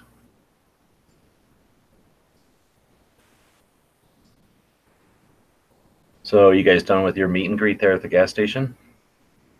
I feel like could have kept driving. Yes. We're doing a show. We're rolling again. Gary's waiting. Gary ain't getting paid to watch you guys hang out at a gas station. No, the autograph signing didn't go well. Nobody showed up. We did see midnight though. Nobody showed up. Bacon pancakes was there. A lot of times when he'll like make up a batch of pancakes, like he'll go buy a box of Bisquick, and then he'll cut it with sawdust or whatever, ashes, whatever he finds in the alley, and then he'll make up a bunch of pancakes and he'll wrap them up in like wax paper and newspapers or something, and he'll hang out in front of like a Circle K or a gas station, and then as people walk in, and be like, "Pancake? Eat the pancakes?" I never had that happen. I had that parking lot tamale incident, but not the. It's like that. Like that's the tamale ladies figured it out from his business. That's why he's always tired for his shows. Isn't that how the Mexican mafia was getting rid of bodies in South Central LA for a while? Was giving away tamales? Probably not.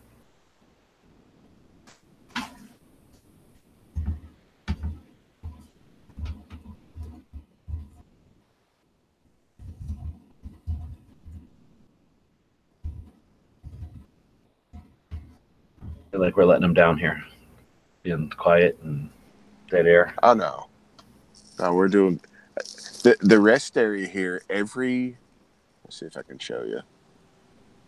Every picnic table is covered with a teepee. Mm-hmm. Oklahoma's got some good ones. New Mexico's got some really cool rest areas too. I imagine they're like that in Oklahoma because of the wind. Like they get some crazy wind, and I'll bet you those don't get taken away like if they had walls. Yeah, we were talking off air that I live near the Cherokee Reservation in North Carolina, and we're traveling right through Cherokee country here in Oklahoma. This is where they marched them to during the Trail of Tears. It's pretty interesting. I can't imagine marching someone this far. You bet. Thanks for jumping in, Gary. Remember, take a shit.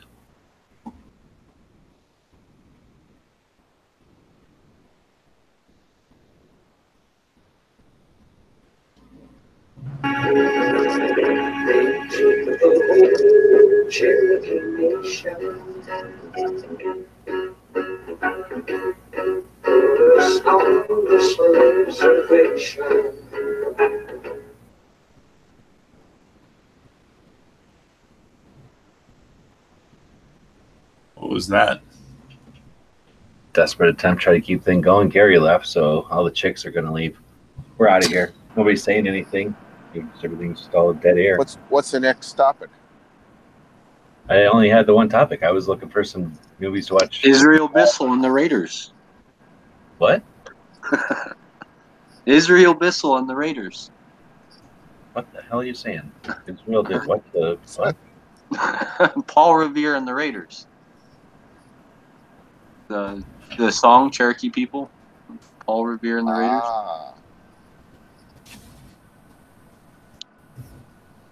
It was just a joke. Like people who know about Paul Revere will probably know who Israel Bissell is, and then they'll get the joke. Oh, I thought you meant like Israel, the country. No, Israel Bissell was a guy who was like the real Paul Revere, right? Like, but Paul Revere was the one who got all the fame just because of his name, where Israel Bissell was like Paul Revere went like 10% of the distance that Israel did. Yeah. You know, like and Israel was like the real hero. 10 feet and finished it out. Yeah, but Israel was like the real hero, and he got like none of the fame or fortune, you know. And Paul Revere was the one made into like the pop star, just because of his name. But yeah, so it's easier to rhyme with Paul Revere. Yeah, so that's why I was just making a joke. You know, Israel Bissell and the Raiders. You know, Paul Revere was like he wrote the pamphlet or something. Like he was the writer, so wouldn't his name stuck because he's the guy who wrote about it?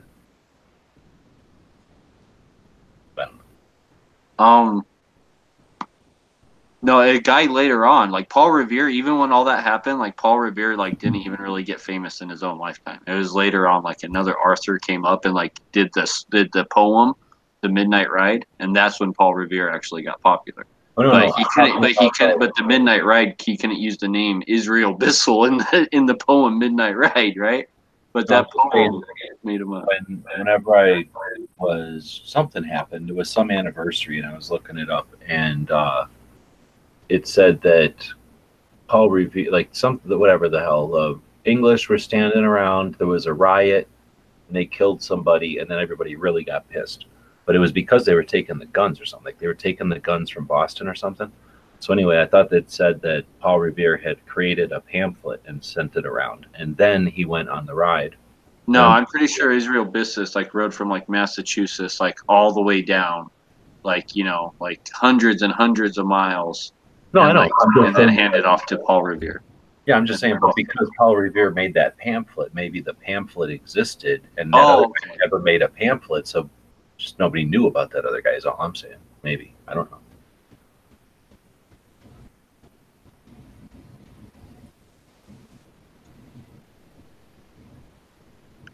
I think Israel Bissell was like, from my understanding, I think Israel Bissell was like the main known hero up until a real popular author came along and literally wrote the poem of Midnight's Ride, and then that just because of that single poem, and then I think he wrote a book too.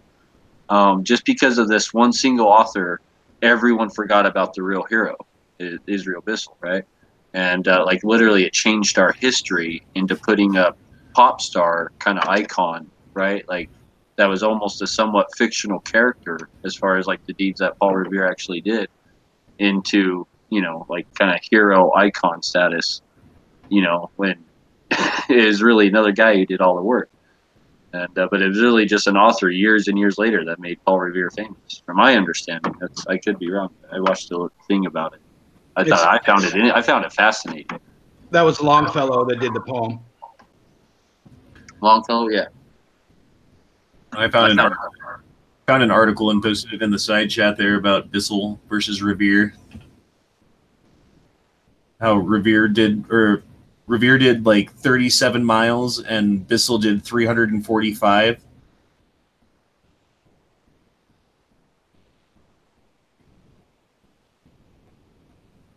I always think it's interesting that they didn't yell the British were coming. They said, one if by land, two if by sea. What was the story behind that? One if by land, two if, wasn't there some like? So it was a code basically. So you would light a candle in your window if they were coming from one way, or if they were coming. They knew they were coming. If they're coming from the other way, you'd put two candles in your window to tell everybody which way to go. Yeah, I knew it was something like that. I just couldn't remember. So when the people are mustering, they know, okay, if there's two candles, we have to go to the sea, and if there's only one candle in everybody's window, we're going to go by land. Right.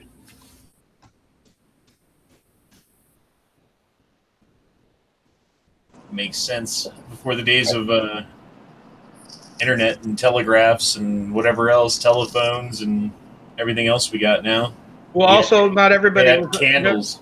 Not everybody was on the idea of we need to fight the British, so you didn't really necessarily want to yell out, "The British are over here. Let's go fight them." what was it, 3% that actually were fighting them? 3%. I think that was at the start. Yeah, at the start, but I think a lot more got drawn into that as the war went on. Well, I mean, when they say 3%, that's got to be an average. So that means it probably went down and then went up, right? Yeah, but particularly then, that was when like hardly anybody was ready to like, let's go grab guns and do stuff. Right. Only the really brave ones. All right, we're pivoting. We're pivoting. Everybody ready? We're pivoting. Scar's asking what lever gun to buy. Needs a loading gate. $1,200 to spend. Winchester Model 92.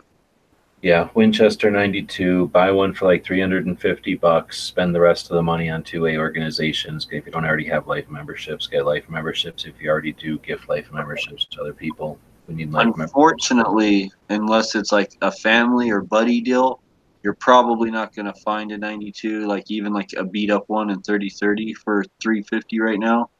Like the beat up ones are going for $500, right? And like a good condition, they've definitely gone way up in price.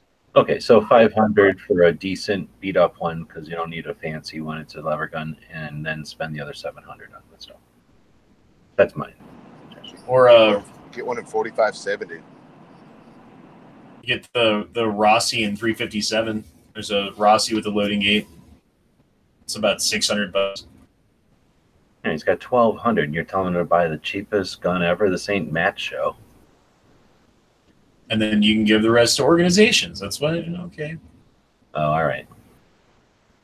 If I was looking for something like maybe brand new and like a brand new 92 was out of my budget, then I would probably look at I'd probably go look at Henry, because at least like Henry's have some iconic look to them where I just don't find, like, not that the Marlins aren't good guns, they're just not attractive to me. They're like, for hunting or something, yeah, I'd be down for it, but for like something to actually like look at and wall hanger and just like cowboy western, like the Marlin just doesn't fit for me. I agree, but the Henry's, he said he wants a loading gate. Do they have one? I'm almost positive they do. Okay, and then the other thing is Henry's are super heavy, aren't they? I have the only Henry I have is a little 22 Henry, so I'm not familiar with them, but I just know they're an American-made company, and I hear good things about them. I could be wrong. I don't think Henry has loading gates. I think you're pulling the tube. Yeah, even the new ones. I think so, too. They look like the old ones. But the thing is, they're super heavy. They're brass or whatever, so I mean, nobody complains because you buy them knowing you want an old Henry. But get one with an octagon barrel. Yeah. Why go 44 mag when you can go 30-30? Angelina, 44 mag, 30-30.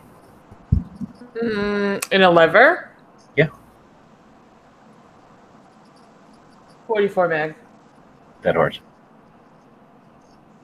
30-30. Honda.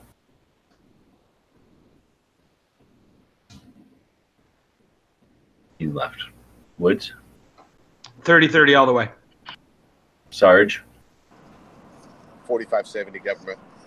Come on. Answer. Come on. And then Obnoxious. What's your choice? 30-30 or 44 Magnum in a lever gun? 44 Magnum. He said 44 Magnum. So you can shoot it through 629. And the correct answer is 30-30. So how do you people justify this pistol caliber in a lever gun? Did Browning ever put 44 Magnum? I just feel like I rest my case. Go ahead.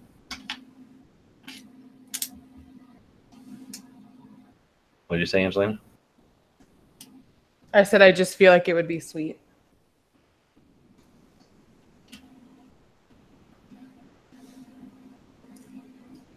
It's got ammo, but no gun. Oh, yeah, Browning did put pistol calibers in lever gun.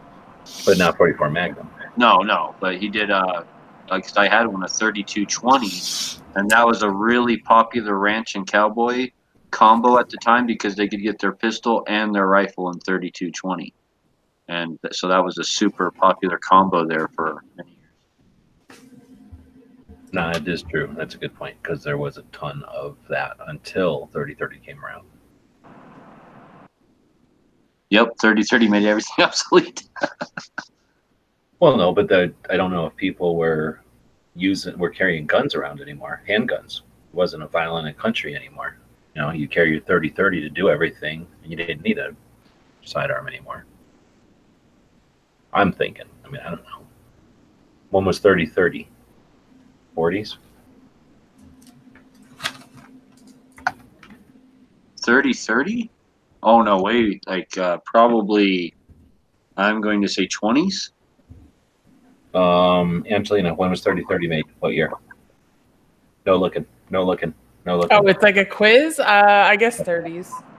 Honda? I already looked. So Woods? I'm thinking more like 1900. Sarge? When was 30-30 invented? 1918. What does obnoxious think? When was 30-30 made? 42. 42, he says. Is he saying 1842 or 1942? 18 or 1942. Oh, I just thought about it and I know how I'm wrong. Which one, 18 or 19? You can't decide. There's no way I would ever ask you the question if it was 1942, so that tells you one thing.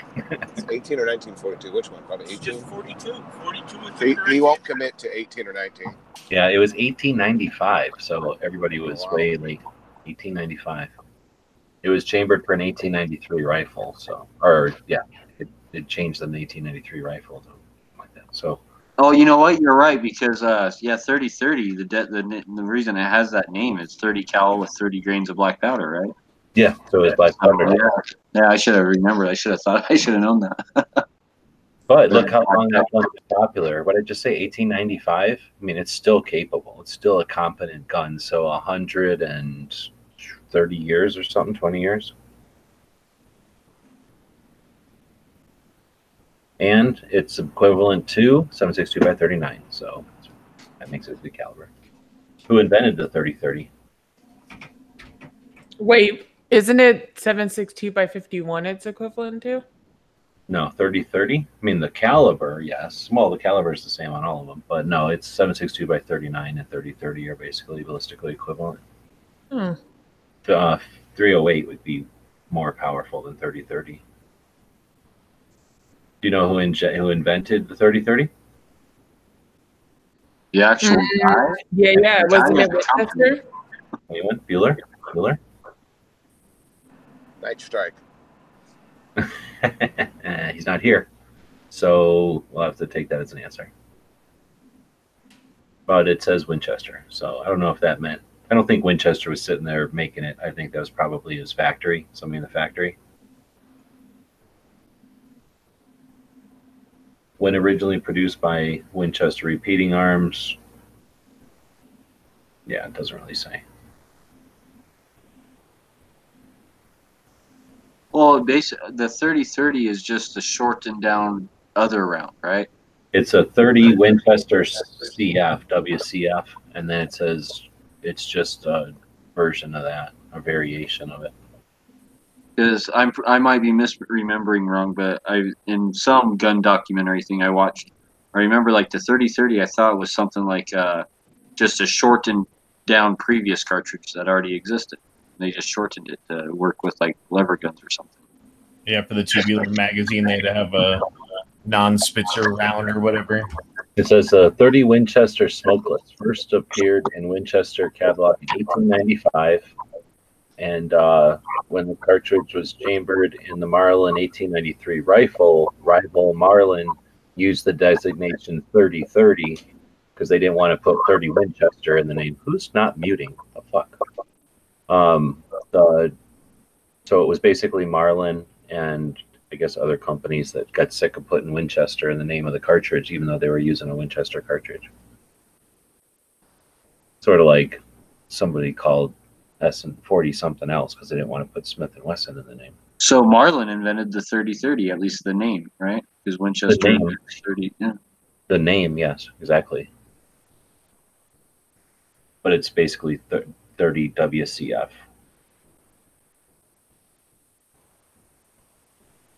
That's weird though because it's 30 Winchester Smokeless, so it is a smokeless powder cartridge, but they named it 3030 as in 30 and then 30 for 30 smokeless.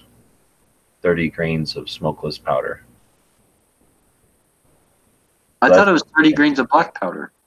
Well, that's how normally the designation is, but it says this was one of the first smokeless powder cartridges, so they still use the old nomenclature, and then of course it got moved on. They quit using that kind of naming structure. So you know, SAMI at some point was made. So SAMI, the organization that unifies, or what would you call that? Like organizes all the weights and measures and shit like that. They make the standard. Yeah, they establish standards or keep standards. So that is one of our oldest gun organizations in the country, and that probably occurred at some point. And then all these crazy proprietary names either got killed off the lists or, you know, altered slightly to become a standard cartridge, right? So I'll bet you at some point they were like, we're not using that old black powder designation anymore, even though a couple of the smokeless powders obviously had been using it. Okay, here's a good question. What year was SAMI established? I've got that on the Minuteman University, so I'm not answering. Does anybody else know? I'm going to say the same time as the NFA. Oh no, it's older than that, I think.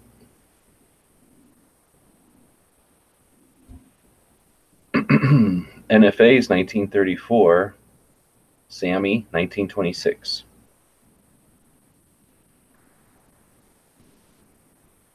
Let's look at stuff. So we got the Second Amendment in 1791. The Militia Acts of 1792 happened the next year, which provided for the organization of state militias.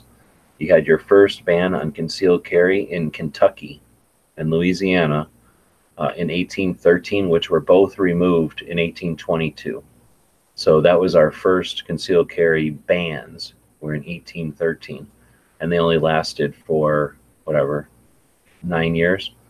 Then you had in 1822, oh, I just have that, the removal of that. You have the first recorded pistol match in 1860. The Militia Acts of 1862 allowed African Americans to participate as soldiers for the first time.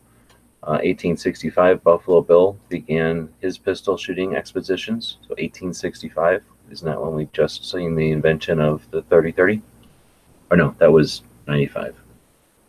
1871, National Rifle Association was founded. 1897, so 20 years later, 25 years later, the first World Shooting Championships.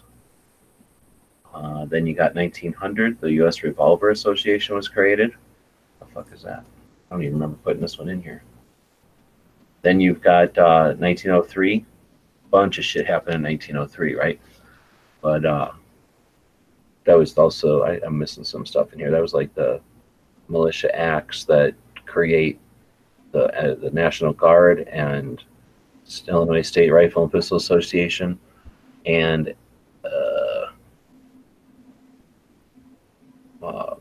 CMP. Then you get the 1907 International Shooting Union started, and we didn't join that until the next year. Skeet shooting was created in 1910.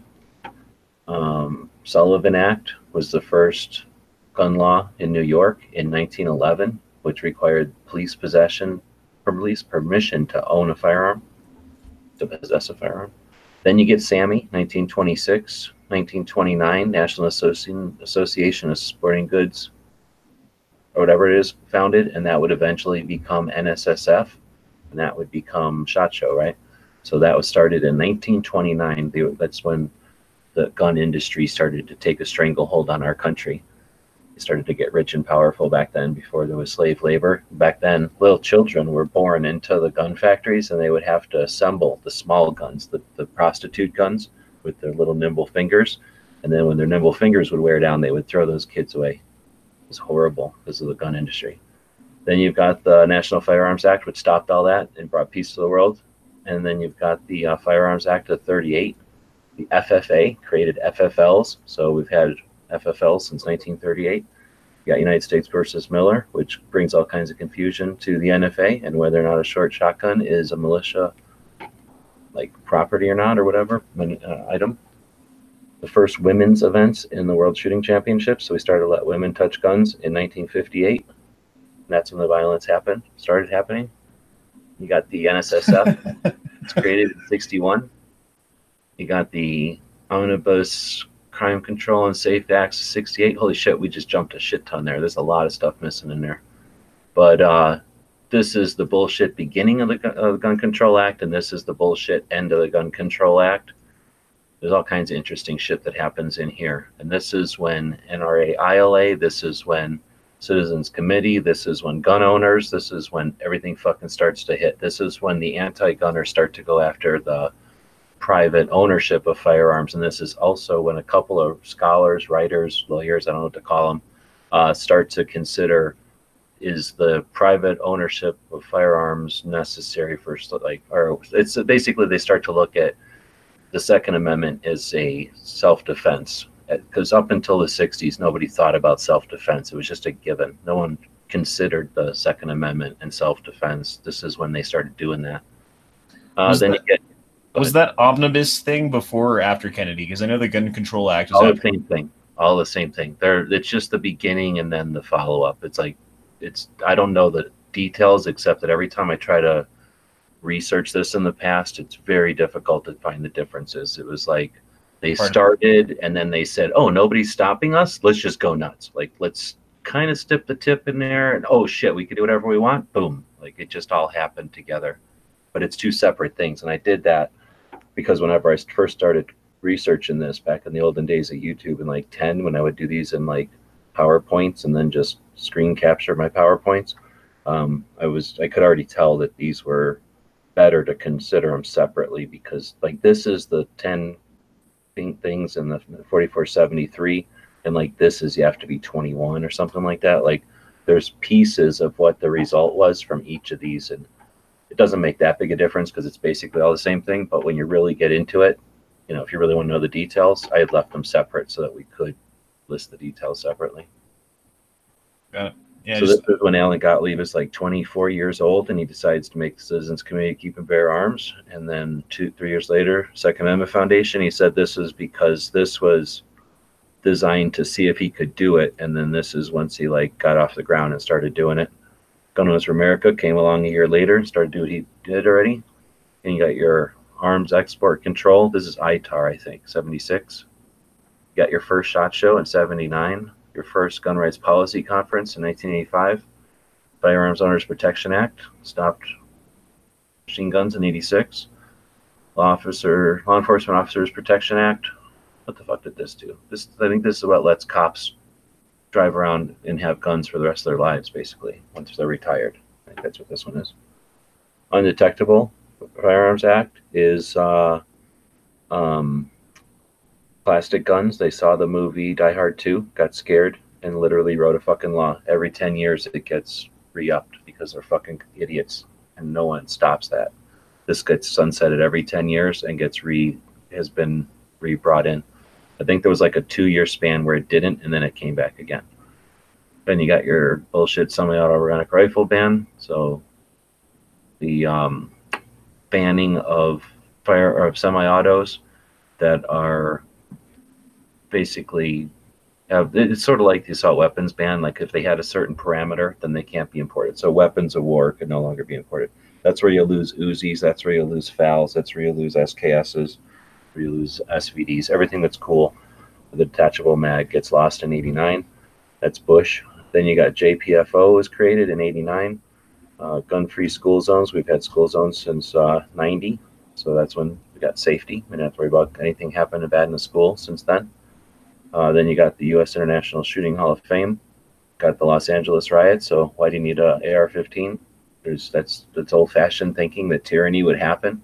Well, tyranny can result in a community getting so outraged that they bust out in fucking riots. So anybody who's gonna fucking tell you, oh, that can't happen, tell them that, you know, what are they saying, that the people in South Central Los Angeles were unjustified in being fucking pissed at the tyrannical oppression of the police? So if that person's going to tell you, There's no reason to own an AR-15, and they're going to additionally tell you that there's no such thing as tyranny from government today. Then ask them in 1992 if there was tyranny in government. Ask them if the people in South Central Los Angeles who were getting murdered by the police, if they were justified in showing frustration and eventually violence. Nobody's going to condone the violence, but that violence erupted from tyranny, and that violence resulted in a mob, a fucking riot, a mob going north out of the South Central Los Angeles towards Koreatown or whatever it's called, and the fucking arson, murderous riot. You know, when you're in a riot, you're in a mob, there's no consequences. People do whatever. They get that mob rule or whatever mentality. What stopped that, which was a result of tyranny, what stopped that is fucking people sitting on the roofs of their freaking stores with AR-15s. The silhouette of a semi-automatic rifle on top of a building stopped a fucking riot. And it dwindled and it stopped and it dissipated. A fucking riot that had burned millions of dollars worth of shit over a week or however long it was. And if anybody's going to tell you that we don't have tyranny and the AR-15 in the hands of an individual can't stop tyranny, tell them to fuck off. 1992 is an example, and you could potentially say Ferguson too. Anyway, 1992, Los Angeles riots. Doctors for Responsible Gun Ownership. What's his face? The doctor that started this one saw that the CDC was fucking around and spending money on basically funding anti-gun research, like research that had the goal of deciding guns were bad and then verified it. He brought that to light. He shined light on it. The consequences, because we had a government that was worked at the time. The consequences with the CDC was penalized. They were the amount of money they had been wasting was removed from their budget, and they've been bitching and moaning ever since 1993. Thanks to Dr. Damn, I can't think of his name, so I'm trying to think of it. Anyway, in 1993 they started that. As a result of that CDC victory for us, we got the Brady Bill expired in 98 because it was a poorly written piece of shit. And the sheriffs here in Arizona and I think Wyoming got together and said, fuck you, you can't make the local law enforcement do what you want just because you're fucking infringing. And the Brady Bill expired, but then the stupid assault weapons ban happened and NICS happened. So we didn't have this Brady Bill anymore, we have NICS. IDPA was founded by Ken Hackathorn and Larry Vickers and two other guys in Arkansas in 1996. CMP, well, CMP's been around since 1903. I don't know why I put this in here. Maybe this was the actual CMP new thing, started in 1996. Maybe that's when they stopped being civilian marksmanship and started being more like sell guns cheap. Then you got the NICS shitty ass system born because the Brady Bill expired. Actually, the Brady Bill started in 93. We had 5 years of national background checks. Anybody have to buy a gun during that bullshit time? I did. I wasn't old enough yet. Yeah, I had to buy a gun under this bullshit background check bullshit. 2000, Pink Pistol was founded. That's I think somebody, I don't know if he was a gay guy or not, wrote an article that said all gay people should be armed. And then some guy was like, a guy named Cricket was like, yep, it's a good idea. And he just started this. And then all of a sudden you got the LGBT whatever on board with Pro 2A. So that's a neat organization, the way that they started. And I never thought about it. I just saw whenever I was doing research on the various organizations, number one, they're older than most of the organizations we know of today, except for 3. So Pink Pistols has fucking been around for a while, 19 years, right? But when I started doing research, I was like, oh, that's just cool. Like they don't have like a membership. They don't have like a leader and like membership fees and like any kind of protocols. It's just sort of deal. Like if you're gay and you want to have a gun, then go do it, right? And then they give you some resources, I guess. I don't really know. But they didn't have a membership, and I thought that was cool as shit. When I started going to the gun rights policy and meeting the leaders of Pink Pistol, I found out it's because of the whole like gays get bashed thing. I never even thought about that. But it wasn't because they were trying to do like a cool way of running an organization. It's because they were scared of putting all their names in a pile to get gay bashed or whatever. So anyway, it's interesting. So good on them. 19 years of doing that. I don't know if they get gay bashed anymore, but I imagine they might have in 2000, I guess. I don't know. Nagger, place out of Colorado, which claims it was spawned out of the magazine ban. Magazine ban wasn't in 2001. So this guy gets $14 million a year or something like that. And you see some memes. So not everything that says it's pro-gun is 100% good to go. I ain't saying nothing bad about them. I just want to know what they do. And I know they get a lot of money. And they call themselves Nagger. Who the fuck names their shit Nagger? I don't give a fuck what. It's fucking uncalled for. 2003, you got the USCCA. So Tim started doing his thing in 2003. And now it's 16 years old. Opencarry.org was one of the coolest things I knew about on the internet back in the old days. And I just put it in there because it was such a badass, awesome website back in the early days of the internet. And it's long gone. I think that was like a lawyer who built this site while he was in law school. And then as soon as he was out of law school, he just let it die. But I don't know if anybody remember opencarry.org. Again, no. It was an awesome resource back in the day. It basically united the gun community online. It was one of those things that like all the different forums would use it as a resource, and it would keep up with your concealed carry, reciprocity, and general questions and things like that. You know, it was a lot different internet and a lot different concealed carry situation back in 2004. In 2005, five guys got together down the street from us here, and Arizona decided, these are non-native Arizonans, these are people that moved to Arizona either to retire or later in life. They decided, hey, the gun laws where we came from were in some ways better than Arizona's gun laws, so why don't we do something about it? Those five guys dwindled to four, and those four eventually got to, I think we got 3,000 members, or I forget, Cheryl Todd talked about the actual membership. Doesn't matter. In 2009, 4 years later, constitutional carry in Arizona. So four guys got together with intent, did effort, worked towards their goals, and we had constitutional carry in Arizona July 30th of 2009. And no blood in the streets 10 years later. Awesome example of, I mean, that's why I do what I do, because I know these guys. That's just five fucking dudes that said, fuck this, did something, and they kept doing something. 5 years later, we have a state that has constitutional carry. 9 years later, how many states? 14, 16, I guess, 17. So how many of them are using our state as an example? The example that these four guys, started, standing on these four guys' shoulders. Who's the next four fucking guys, right? Project Appleseed began. I just put it in there. I don't know much about it. I knew a little bit about it. But protection of lawful commerce in arms. This is when read Glock, America's Gun. It's an awesome book. Glock gave a bunch of guns to cops and said, hey, why don't you give us your old guns and we'll give you these guns real cheap. So they did that, and for years. And then at some point, asshole anti-gun doctor in California decided, since he couldn't change laws in California, maybe he could sue gun owners out of existence. So he tried to sue Brico. Everybody gives shit about Jennings. Jennings turned into Brico. Brico turned into Jimenez.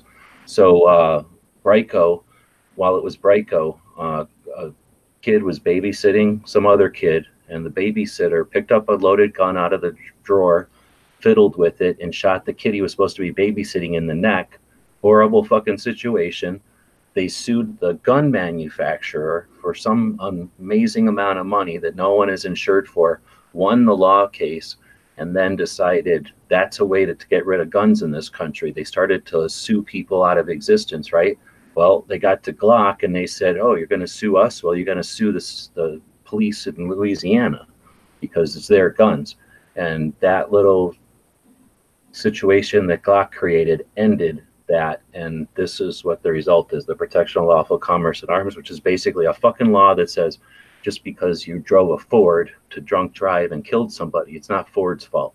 So it's ridiculous. And that was something that happened by an asshole in California, from what I understand. And then, of course, Hillary sniffed it, got a hold of that and decided to muscle stupid ass Smith and Wesson, and that's why you got a Hillary hole today. Youth Shooting Alliance, don't know anything about that. District Columbia versus Heller was 10 years ago last year. We all know that. Armed Citizens Legal Defense Network, Masada Ayub, Marty Hayes, decided instead of having just insurance, let's bring expert witnesses. Let's have a fund instead of a bullshit insurance that only helps you maybe, and if. Let's have a fund that helps you as soon as you're in jail. And highly recommend you look into that as an alternative to the quote-unquote insurances that are out there. I got Oath Keepers in here for some reason, just to show that it's only a couple years old compared to some of these other things. McDonald versus City of Chicago, you're welcome. And then you got International Association for Protection of Civilian Arms Rights. And it's a Second Amendment Foundation international project, which I don't know very much about other than they like to fund international things occasionally as well as national things, so that we don't have, I guess, international things catching up on us, or what's the word, sneaking up on us. And then you got the Firearms Policy Coalition out of California, founded in 2013. So that wasted a bunch of time on the show. And we talked about our Second Amendment a little bit.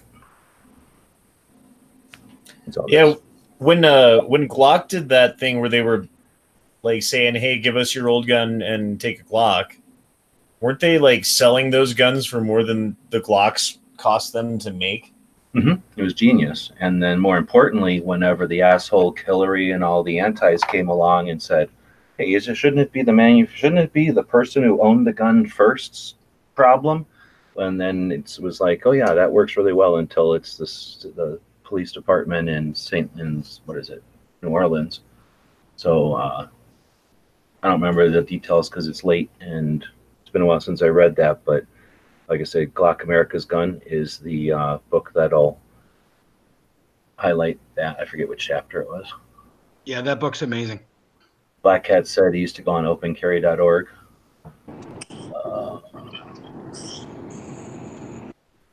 1924 to 64, segregation and lack of equality. I don't know what that means. And it was April 29th, 1992. That was the riots in LA. The only reason I know that is Sublime. Not the only reason I know about the riots, but the only reason I know that date. There's other riots. Is that the ones they were talking about? Yeah, that's the ones. I went down there and drove around that area just to see them. I mean, it was pretty interesting. Thanks to Angelina, I think she left. But she told me where to go down to see them all. She went to school right down there, too. And, it's different when you know about it, you hear about it, like where the rooftop Koreans, right? And then, like, there was a donut shop that was kind of iconic when it was a donut, Winchell's Donut Shop that was burning.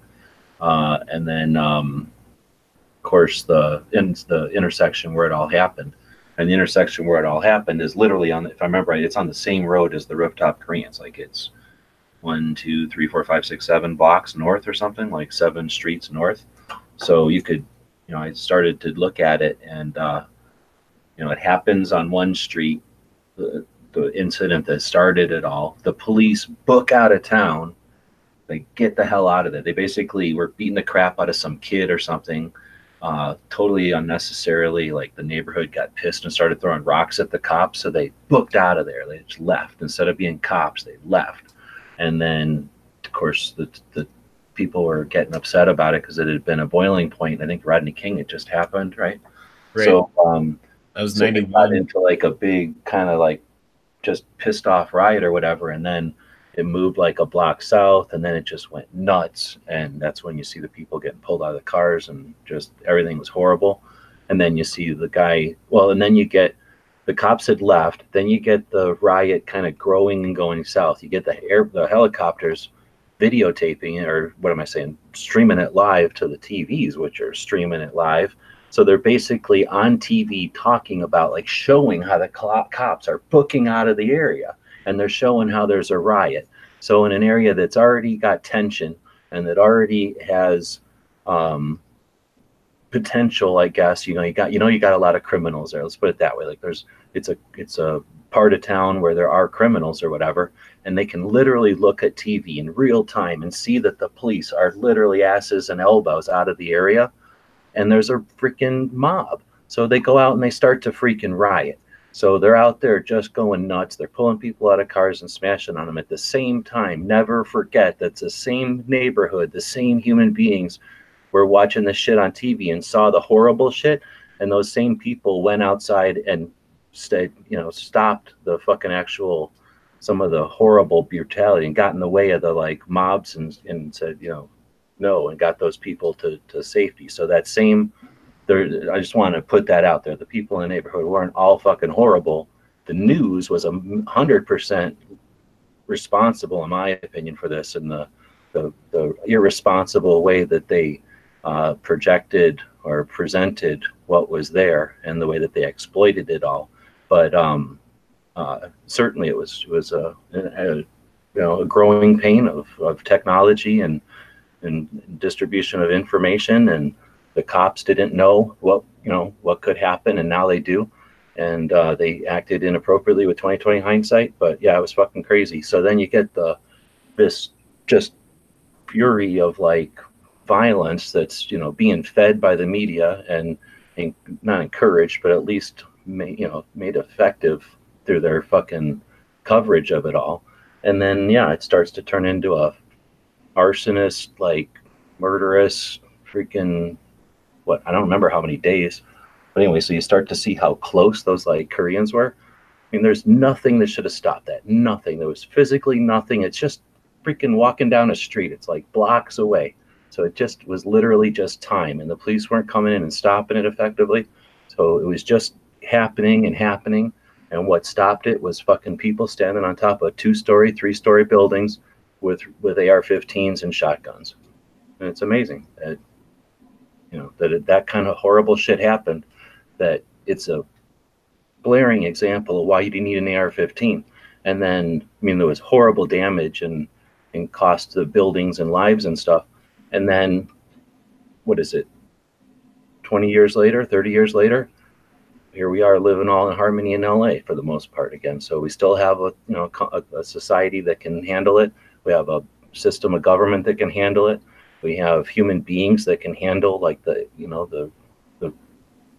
non-perfect actions of everybody involved, and they've all moved on.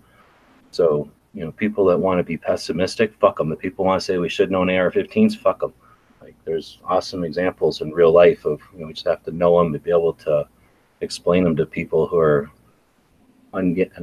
as of yet unaware of all that, right? Well, that's a great lesson for people for the future, right? Like how not to act if you're the police force, check. How to protect your building from rioters, check. A lesson about what is coming in the future potentially. I mean, sooner or later, something's going to happen where people don't have enough food, or the electricity's out, or the water's gone, or whatever's happening. And a couple of days of that, everyone's still nice to their neighbor. When you start counting how many grains of rice you have left, you stop being nice. And the riots there hadn't, they weren't anything near that as far as how desperate people were. I mean, don't get me wrong. People were desperate and people were in a bad way and they were unjustly being oppressed. That's very true. But they weren't like, my children are starving and I need to do something about it, But I remember watching it. Most of the people that were rioting were just a bunch of thugs. Right. Like they weren't trying to, they weren't injustice or any of that. They weren't doing none of that. Because I can remember it like it was last week. Well, they were emboldened by the knowledge that the police had there, like the literal reconnaissance. They had helicopters showing them in real time where the police were, which was ridiculous. And then you had the ineffective police tactics, which meant they weren't there doing anything. I remember the reporters having little like teleprompters back in the day and saying the cops are over here. Yeah, and they would swing the cameras over and show them, like, there's the cops over there, there's the cops over there. Yeah, they're over here. In this whole area, there's no cops here. Yeah, hello, now there's burning. Oh, now this area's on fire. That we're just explained. Now there's nobody here. Now it's on fire. Oh. Yeah, and we're not doing that just so we can make more news. Yeah, it was that part was a lesson. Hopefully, well, I think it did have a lasting effort. We say that it didn't have a lasting effort, but to suggest that people think the news is still anything anymore, noble, valid, true. No, I mean, people see that. They're not idiots. Does anyone still watch mainstream news besides to like see what the propaganda is right now? I mean, it certainly isn't even like it was in whatever 90s, right? So it was certainly not like it was in the 90s where the gold standard was the networks. Like that ain't the gold standard no more. Well, they had some level of credibility, whether it was earned and deserved or not. People believed a lot of what they heard on the news. And if you heard something that like a news story back in the 90s, you were like, okay, Waco, Texas, got it, or whatever. It was definitely more credible than it is now. But now you have like people who are ensconced in whatever thing going on, like giving a live report to the people who listen to them, which is also available to the entire world if they tune in, about what's going on from the ground. And then when you have those people saying one thing and then the mainstream media saying another thing that's completely opposite, who do you believe?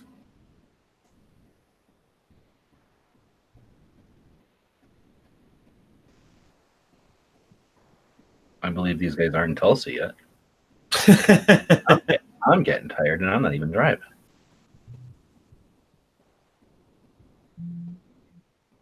Yeah, it's similar to that. I bring up with the people I argue with all the time, the difference between the Bundys in Oregon, and I'm not saying they're the greatest people ever, or the Native Americans in over the pipeline. What was that? Standing Rock. What was the difference between those two? Did anybody take water cannons and shoot them at the Bundy crew? Nope. Why not? Because they had guns. I thought they brought guns to that thing in, what was it, North Dakota or South Dakota? Right. I thought they had brought guns though. No? They were going to bring guns, and that's when they went in and just leveled everyone. And remember they had that final push where they just went in and just beat the crap out of every single person there. Yeah, that was pretty bad, man. You knew once, like, because they kicked out the media before they did it too. Like anyone with an official press badge and a camera had to like go to a certain area where they couldn't see what was going on, and then they swooped in. Again, that's probably a lesson from the riots of '92. Right. Get the cameras out of the way. But the Bundys sat there for the longest time, and it was better part of a month where they were surrounded. And are you talking about in Vegas now, or in Austin, in Nevada? The one in Oregon, the range, the guys they took over the range. Well, they took over like a ranger station in some park or something, right? Yeah, but they've been using that area for their cattle for whatever years. I think you're mixing it up with the Nevada one. I might be. The Nevada one was they've been using public land to water their cows or whatever, and they were getting told to pay for that. And there was a standoff there. Then there was something that happened in Oregon. I didn't think it was from cows also, was it? I'm going to have to look it up, to be honest with you.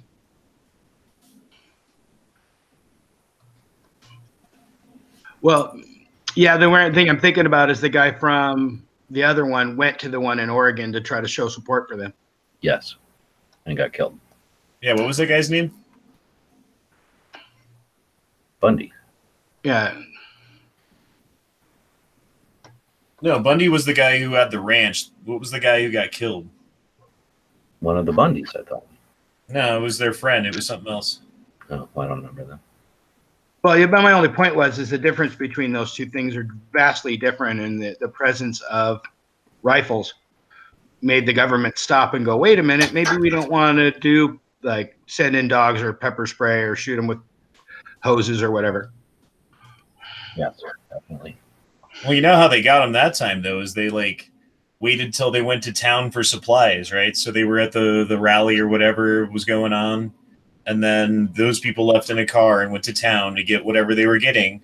And When they were coming back, they got separated and isolated by the police, who pulled him out of the car. And when he made a movement that they didn't like, they shot him dead. We got his name on the YouTube side. All right, I've nodded a million times. Yeah, I've been yawning a bunch of times here, so I think I'm going to wrap it up. These guys aren't either; they're just muted, so hopefully they're still driving and not passed out on the side of the road somewhere. Leroy Finicum. That was his name. So they're still not chatting. So we'll assume that they're still en route to the world's largest gun show. A bunch of people from gun channels will be showing up. Hopefully make best use of the show and help get the word out about what gun shows are, what that specific show is about, the vendors there, some of the participants, and of course their own channels. Stay tuned for lots of live stuff. I guess there's been a bit of a change in YouTube's policy to stop some of the channels that are under 1,000 subs from doing live from their mobile phone. It's kind of lame, but I'm sure we'll adapt and overcome. And stay tuned over on gunchannels.com for the various people that are covering the show. I'm sure they'll be posting it over on Gun Channels. And let's see, today's Thursday, so we'll be back tomorrow. Tomorrow is Free Patch Friday over at the Gear website store. I've been working on some patch panels. So if anybody wants some custom patch panels, check out the Gear website store tomorrow. And anybody else in here have anything to say before we head out?